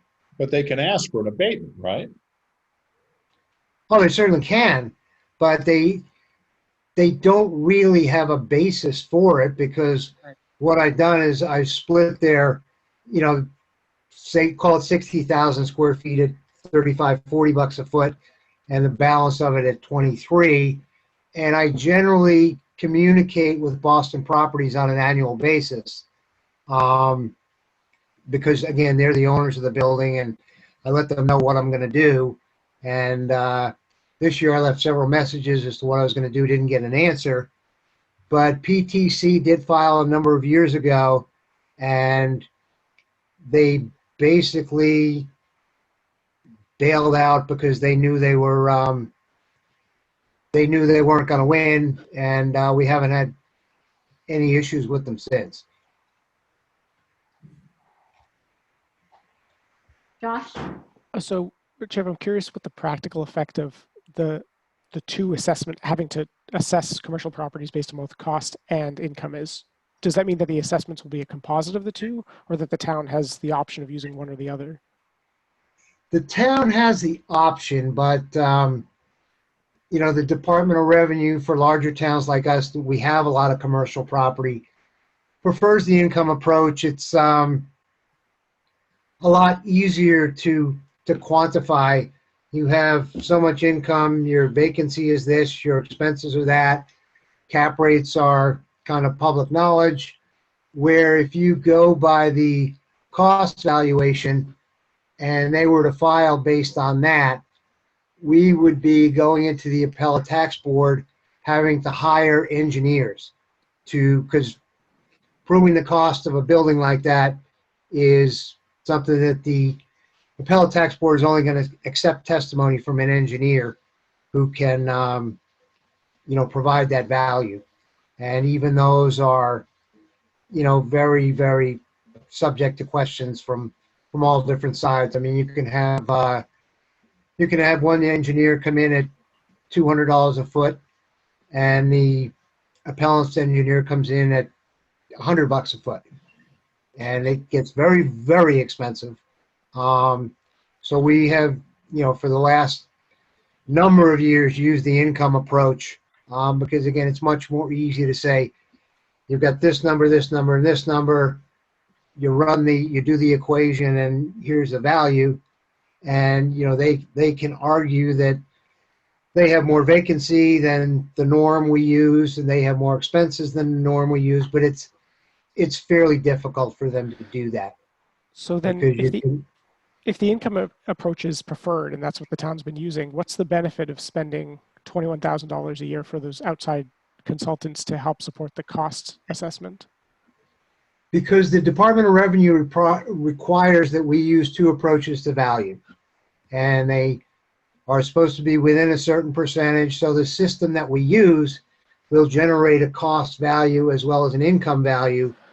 But we are into a new system now that uses the actual sketch square footage of the building to calculate a value. The system we used previously did not use that approach. We would get our square footage of the building, we would put it in as a number in an open field, and the system would calculate a cost value. The new system will only calculate a cost value if you have a sketch actually in the system. And since sketches didn't matter in the old system, they were either very old or non-existent in some cases.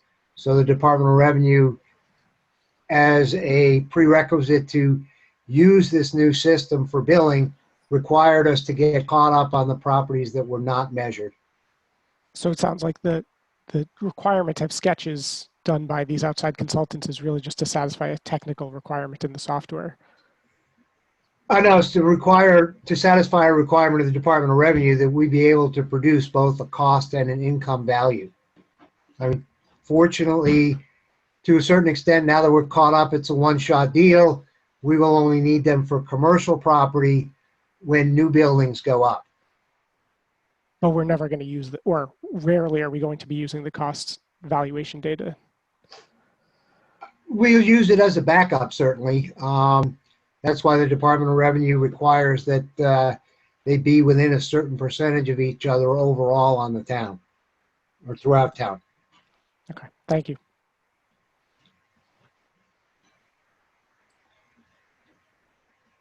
Any other questions?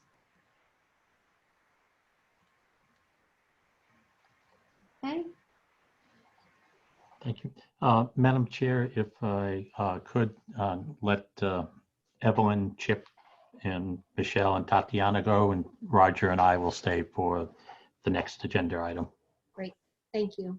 Thank you very much You're welcome. for your time. Appreciate it. Thank you.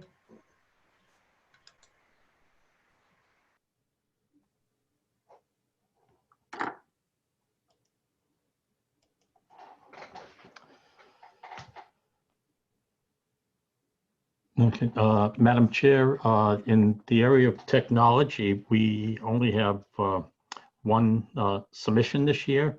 The details appeared on in the capital plan, and it was on page 3-6.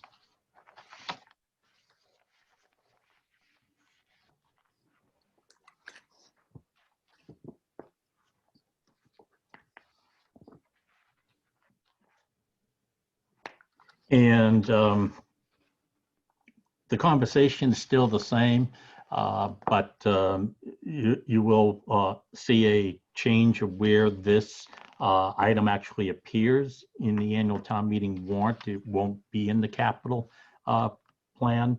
It will be a financial warrant article. And the reason for that is most of this is service and technology. It's not a depreciable asset, so it doesn't meet the test for capital. But other than that, everything else about the amount and the purpose is still true. And I would defer to Roger McDonald to speak to the specifics. The warrant article itself is for continued work on cybersecurity for the town. This is specific to more internal. We had, I hate to use this company, but we were looking at something similar to SolarWinds, which I don't know if you're familiar with SolarWinds. SolarWinds was in the news a little while ago for some hacking issues. So and SolarWinds is really just an application that there's several products within SolarWinds, and some of them are network monitoring, system monitoring, other IT security issues, and we were going to use them internal. And so we'll be looking at different companies at this point in time. There's companies out there, Wireshack and PRT, G Networks, Microsoft Systems, ManageEngine has some, even Cisco has some similar products where the product itself sits internal to our network and monitors the flow of data and information across the network, and also who is plugged into the network, and ensuring that the correct people and the correct technology and hardware is operating the way we want it on the network and is actually part of the network, and no one's plugging in their own devices and things like that. So it's really what that piece is for, and it's just a continued work within the department to raise our level of security up. It's a question that is asked. It's been asked every year for 5 or 6 years about our levels of security, and we've had some other consultants and vendors look at our network and make some suggestions, and we're just continuing that work to ensure that the help and the work and the employees can continue to do their work safely. So. So thank you. Is this 75,000, is this just a 1-year request, or will this be ongoing? No, it's a 1-year request. There will be some increasing in the licensing. So this is a 1-year request for the initial purchase of licensing, and the services to help with the installations. And then we usually try to get a couple of years worth of 2 or 3 years worth of maintenance support within that initial purchase, and then we'll come back with some additional dollars to once we've gotten past that 2 or 3 year time period to cover maintenance and support, which is typically about anywhere from 8 to 15% of the actual value of the licensing. Which, again, this $75,000 request is not only for licensing but also for installation costs as well, so services. So. Madam Chair? Oh, sorry. Yeah, go ahead, Rick. Roger, right now, what do you do to maintain security to your system? And how will this 75,000 increase the efficacy of your security? Well, right now our security is security on the network is primarily a wall that we have when data comes in through through emails or people searching the web. We have several layers of security that is more looking at the external flow, the flow from internal to external. This security will actually be looking at more of the internal network. So how things are flowing between the different buildings through switching. We spent a lot of time separating out the public safety buildings, the public safety network. It'll be managing and monitoring that, as well as monitoring and managing the different buildings and different offices on security levels that way. So it's more of an internal inside of our network. What I consider more of our local area network, which for us is anything that's connects back to the town hall, which is every single town building that we have. Okay. One more follow-up to my question. How do you do that now? Is this right now we rely a lot, in all honesty, on just kind of, if we think something's happened, we go look. We rely a lot on the on employees. We can put as much effort into security as we can, but unfortunately our weakest link is always your employee. Okay. So And this so will, this will allow you to centralize all your internal security? it'll allow us, you know, within our local network, it'll allow us to monitor that and keep a better eye on what's happening at the individual level, actually, at the same time. So we'll be able to monitor that, what's going on at the desktop level, which we do have desktop. You know, we have things like Bitdefender and some applications like that that are, you know, they're good. They're, you know, over the counter. You can buy it. Anybody can buy that sort of stuff. But we're sort of trying to up the level of network security within our local area network. Well, you certainly are the expert, but is that enough? Is 75,000 enough to do what you want to do? Given That's what we've given gone the out. We've talked to some. actors? Yeah, no, I appreciate that. We've talked to some vendors. We always go out and, you know, we you know, get some you know, some ideas from the vendors. We talk to them. We get some information from them, and they come back with us and say, here's, you know, here's some software. Here's what we think is a good number to work with. So that's kind of where we come up with these numbers. Thank you. Josh? So Roger, you said this is exclusively internal. Could you give some examples on what this would protect us against? Well, a lot of it would protect us. We would know a lot about the data that's going across our network. So, for example, if someone were to come in, you know, if someone, for example, plugged into our network and was trying to get access to to say public safety, it would let us know that there was something going on, because we would know right off the bat that it wasn't one of our pieces of hardware. We would know that it was, you know, different IP addresses. Those IP addresses would be hitting switches. And so it's those kind of internal things we would know. We'd also be keeping track of things that were going on at the desktop, a little more nuanced and fine-tuned. So we would know if, you know, someone happened to go to a website that had, it was a little nefarious, and it just got through our, our protection that way, and it would let us know things were happening that way as well. So issues like that, more of the packets of data and the information that's traveling internal. So. Okay. So initially, I had kind of in my mind thought that it was like preventing against someone, you know, putting a thumb drive into the computer that might have some malicious software. That as well. It could help protect that as well. So okay. We have some software that's local on the desktops that will do that, but right, because it sounds like it sounds from your description that there's another component that might be kind of like employee monitoring, like seeing what sites they go to, both external and also what databases they access internally. So yes, what proportion is that type of employee monitoring versus just strictly software virus protection? To be honest, I don't know that answer. It's something we would have to be sort of learning as we went forward with this. You know, trying to better understand how the different how the application worked, and where we would be looking at that at the individual employee level. So. Okay, yeah, I would be curious to know more about the types of activities that this is meant to protect against. Sure, yeah, I've been looking at that. Jim.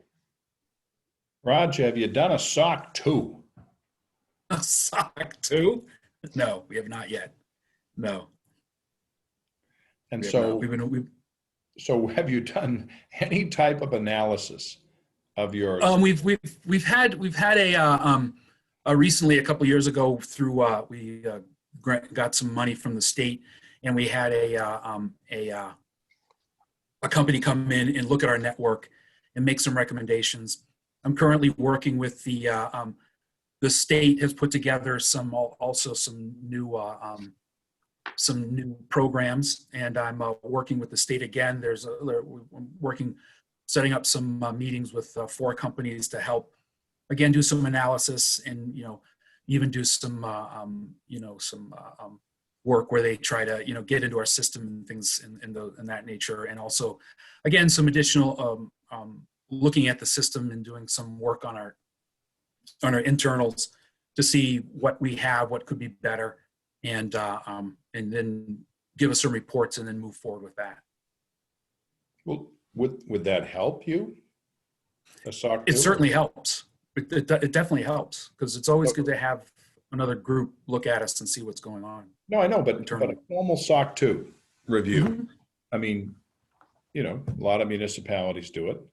Mhm. I know a lot of state agencies do it, including mine. So is it just too expensive, or do you find that it would not be of value, or what? I in all honesty, I don't know how expensive it would be. I'd have to look into that. I've never gone through the steps of doing a SOC 2 or compliance. Okay. Okay. The in terms of your employee training, what do we do currently for data security, data privacy? For data security, in what sense? Do you mean like within the? Don't open up the thing that says, "Hey, look at this now." Oh, you know. Oh, that, yes. So, yeah, we definitely have we've done some training in the past. We've you know, I send out emails all the time. That's another thing I'm working on right now. Actually, is putting together a program through Maya, the insurance, the town's insurance company, to put together some training again for staff. A lot of what we do, we've done some stuff in the past where we brought together different departments and shown videos and that. And on a regular basis, especially during the holiday season, I'll send out emails to warn people and let people know they should be careful, and these are the things they should be careful about. And so that's the kind of training that we've done, and we've gotten actually pretty good. We have some software. We have some new software right now that keeps a good eye on spam, and it'll actually warn us and say that this email has come through that has questionable links. And we'll have employees send us, you know, forward us things that say, I think this is spam, and I think this is questionable. So we've actually done pretty well, I think, with training and keeping employees aware of what's going on. So, but we still, it never ends. It's continuous. It's just continuous. And so the idea is to work through this third party, this Maya, to come up with a more active plan for training on cybersecurity in that sense. Thank you. Madam Chair. Roger, do we have, I'm sure we must, do we have cyber insurance? Dave, do we just filled out some paperwork for cyber insurance. Yeah, I think Maya does. There's a base level of insurance that Maya provides, and we're going to enhance the policy coverage. Most importantly, they have 24/7 availability of outside experts that if you are in a compromised situation, that will help analyze what your position is and what steps are probably the best business decisions to make. Right. The reason why I ask is before I retired, I just went through that. And we got hacked. It cost me $2 million. Insurance company paid for it. So the level of coverage on our cybersecurity insurance would be what? You know? I'll have to get back to you, but I don't think I want to broadcast that to the world. On the advice of counsel, he's not going to answer that question. Right. The reason why I raise it is I'm sure it probably isn't enough. Because since we're just going through ways in which to, you know, keep folks from hacking even stronger, I would just suggest that what you think might be enough is not enough. Do we have disaster recovery, you know, abilities? Oh yeah, yep. We have disaster recovery abilities. We back up software on every 15 minutes. We have snapshots that we save, and then we back that up into the cloud. Is where that we have Amazon Web Services, or I'm sorry, not Amazon. We have Microsoft Azure. I'm sorry. Gotcha.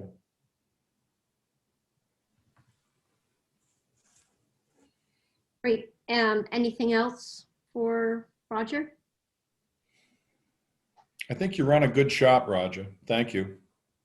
Oh, thank you. I appreciate that. I do. We have we're not a really big department. We're each individual is sort of their own thing. It's not like everybody's a generalist. And so we have a lot of people to support. We We do a lot of work and try to keep people up and running. Oftentimes 24/7. You know, we do support the public safety and so there's a lot of buildings and a lot of people and a lot of time that people are looking for help. And it's been a bit of a bit of a struggle with a lot of our work from home staff early on. So we've worked really hard to try and get them up. They might not think we work too hard sometimes to help them, but we work. I think we do a really good job of trying to keep them doing what they need to do. I think as we get into 2021 and 2022 and so forth, I think we're gonna find that IT is the place where we really need to start making investments. All this other stuff that we're talking about, you know, frankly, the pool and all that, fine, that's right. Get warm and get cool, but the IT is the place where we're all going to have to focus our energies and our monies as the world moves forward, because that's really where it's all at.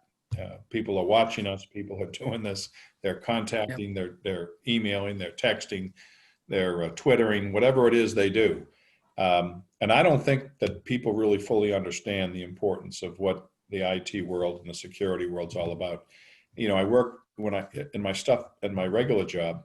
It's amazing how much we have to, you know, work in that area and how many resources we have to put on it. So it's like, I think it's kind of like it's like, you know, no one really gets it. You know, 20 years ago, you didn't even exist. You probably had 2 people and you had the gerbil going around in the thing that kept the whole thing running. And now, you know, now we have maybe 15 people or 12 people, but at some point, it's really going to be one of the most important things. John Conley, I'm curious, you know, at your firm, this must be a huge issue, you know, how you handle IT, communications and all that.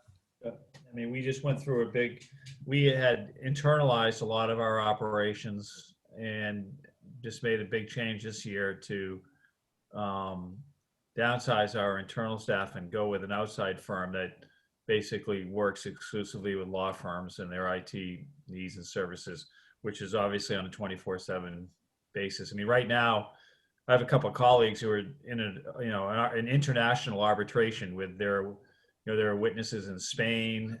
There's an arbitrator in Australia, and the IT aspect to be able to pull something like that off, just using that as an example, is pretty overwhelming. And we haven't even talked about the ransom. You know, at some point, you know, we had an attack up at the medical school, which I can't get into, but the point is, it's happening everywhere. And eventually it's going to happen to tiny little Needham. You're going to have a ransom attack and they're going to look for some Bitcoin and it's going to be a problem. I'm sorry, Barry, didn't mean to interrupt. No, I just outsourcing it to Jimmy, who's. Yeah. If he's going to do the pool, he might as well do IT. Right. No, I think to your point, Jim, I think in the municipal world specifically, you know, in the private world, there's always been sort of a tendency to lean towards technology as a way to kind of make things a little more efficient and more productive. And in the municipal world, sometimes that just takes a little bit more time to get together. And also, I think there's people don't realize what they do that has technology elements to it. So things that they do, you know, on their day-to-day lives, whether it's an application or a process, there's technology. And it's more and more, I've been working here for 20 years. And every year there's more people that are looking for technology, more departments that are looking. They go talk to their colleagues and they say, why we should be doing this. And it just kind of grows and grows and grows. And so I do believe that as the town moves forward over the next 5, 10, 15 years, that technology as a support in what people do and how we help them move forward with their departments and, you know, try to become a little more efficient or a little more productive with technology is an important element that will go on and on. How many letters or note cards do we write? The answer is none. Everything we do is on this goddamn computer or this laptop. Maybe holiday cards, maybe. Well, maybe. Maybe. When I remember to do them. But you know my point. My point is, Yes. it's getting more and more and more. And I just think as we look forward, to the future, where do we want to put our resources? I just think, not that I want to give you any more money because I don't, but I think we have to focus on IT and Roger. And A good focus. A good focus. I don't disagree. Roger, I think your 10 to 15 years in the future probably is going to be shortened by closer maybe to 5 to 7. I think that's too far out. COVID took businesses in the private sector and took working at home from Fridays to now working from home Monday through Friday. And municipalities see themselves really as being service driven, and they have to see the customer face to face. Well, I don't think that's going to happen much longer. And Yeah, so, I don't disagree. The COVID-19 has it was kind of like a real slap in the face for business and how they did business, and really kind of a change in all that look. I think that moving forward we're definitely even within the town, I'm sure we'll see some changes specific to that. But yeah. Because business, not to belabor the point, businesses went through efficiency probably 10, 12, 15 years ago. And if municipalities are at efficiency now with IT, you're going to get beyond that. And so it's going to be more than just efficient way to run the business. So it'll be the business. But right.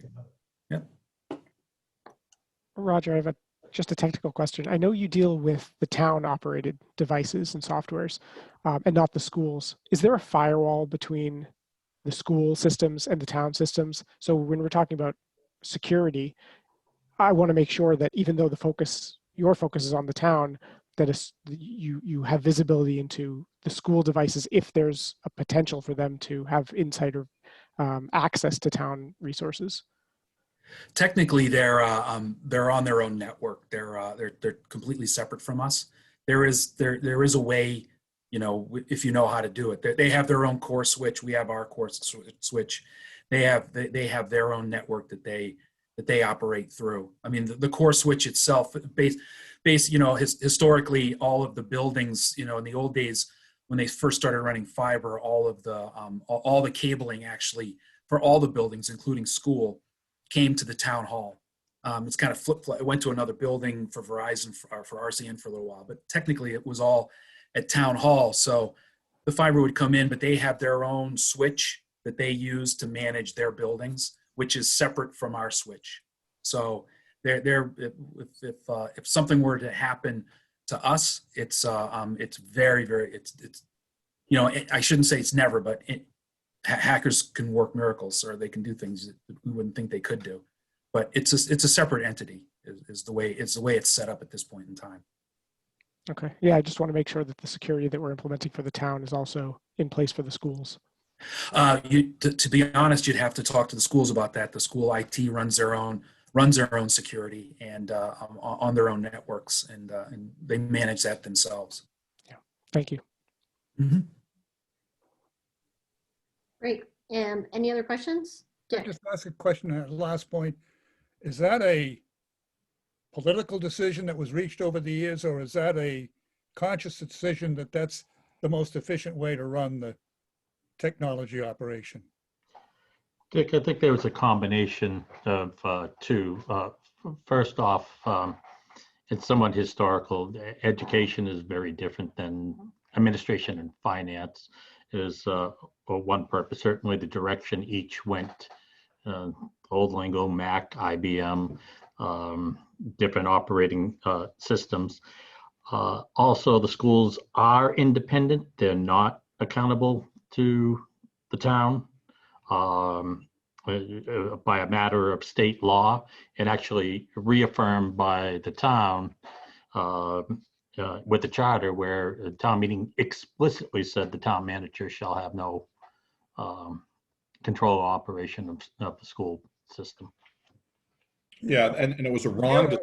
But businesses got into trouble when you had separate technology departments that did their own thing and didn't talk to each other, and before long it was a mess. And I know when people would try to come in, you'd put a cap over everything and try to feed it all up to a single.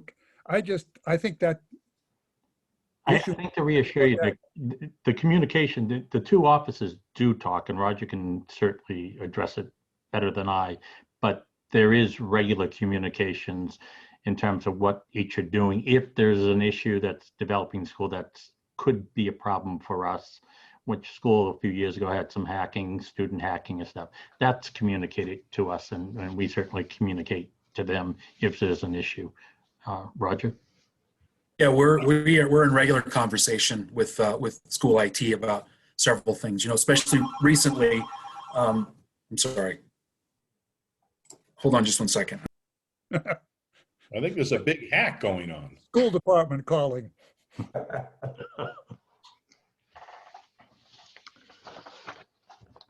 But as we're waiting for Roger to come back, there is a regular communication. And then one other thing that happens several times a year is the Technology Advisory Board actually pulls in both sides and gets updates. Sorry about that. But we have regular communications with them. Dave said we have the Technology Advisory Board. Recently, all through the with the beginning part of COVID and HVAC and BMS. The BMS system is a mixture of both town buildings. The building maintenance system is a mixture of both town and school buildings, but it's a town department that manages that. So we work with the schools to you know, to ensure that staff can get into the buildings and run through the BMS system and run the buildings. So we have a pretty good relationship with the schools at this point. Yeah, I'm skeptical if that's the best system. Let's put it that way. I think Dick is 100% right. The only reason the schools were given that autonomy in 2003 and 4, which I helped write the goddamn thing, is because we had to cut a deal. And we had to cut a deal in order to give the Finance Committee continued involvement in the budgeting process. So it was all a political machination. So it was not the right idea. And I can tell you that you can still have a central data security system and at the same time have different elements going out to either the academic side or to the administrative side. You can still do that, but still have data security all within one compartment. But, you know, whatever. We're not going to solve that problem.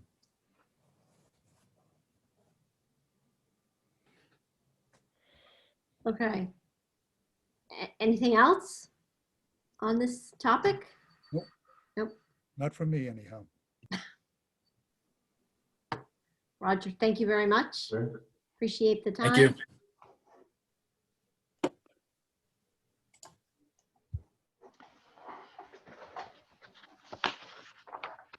Okay, last on the list is other. CPC, Minuteman assessment. Madam Chair, relative to the Minuteman assessment, I believe the committee is aware that they have issued their preliminary estimate of the assessment, which is $1,230,287. It's an 11.9% increase to Needham. What's driving that is basically Needham's enrollment. How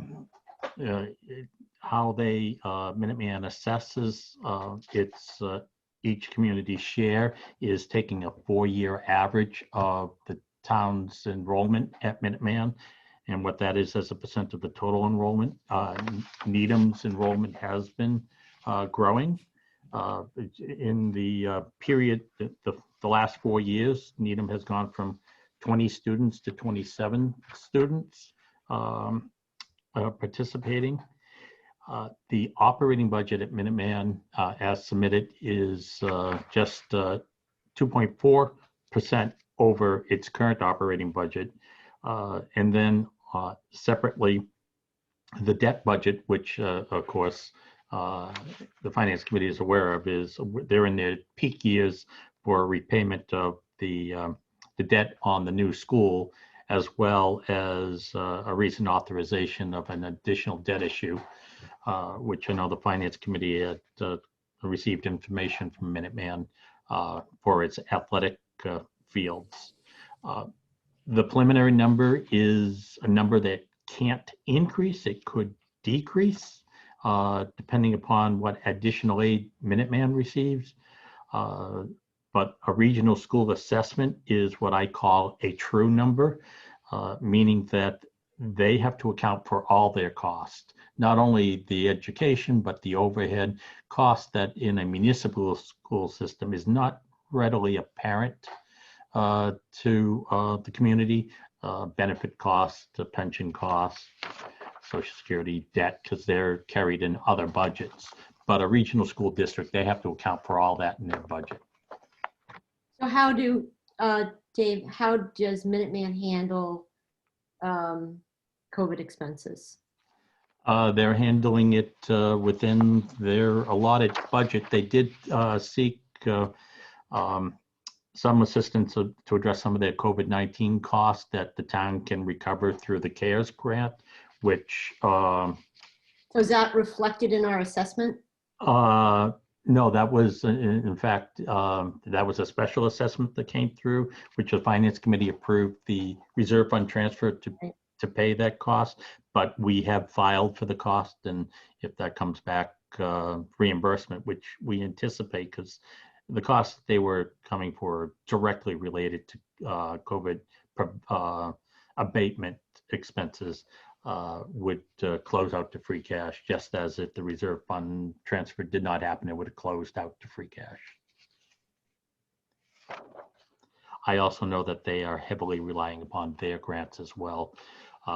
They're waiting for a better understanding of how they can use the different monies that are out there.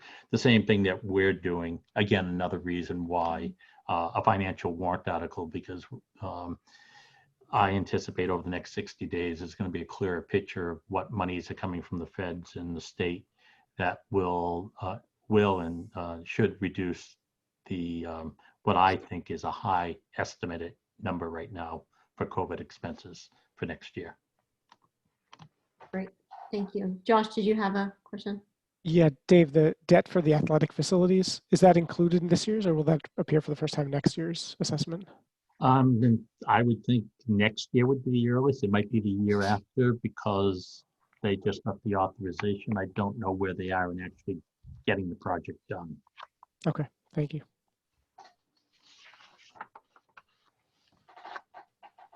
Okay, anything else on Minuteman?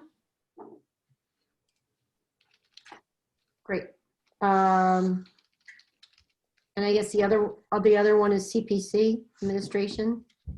Is there anything there? Well, it's level dollar again, 82,000. As the Finance Committee is aware, that CPC will be in to visit you in sometime in March, I believe, and that their budget is actually in the consolidated CPC article, which Okay. Which you take up in the fall. In the spring. Great. Anything else? Not from me. Okay. So next week we're starting at 5:30, right? Yes, right at 5:30. Okay. And that is to finish by 7 so that anybody who is interested can attend the public hearing on Muzzy, which is at 7:15. So, I will not. Barry. I will not be here next week. I have a commitment till at least 6:30. Okay. Are you going to dial into Muzzy? Yeah, I can.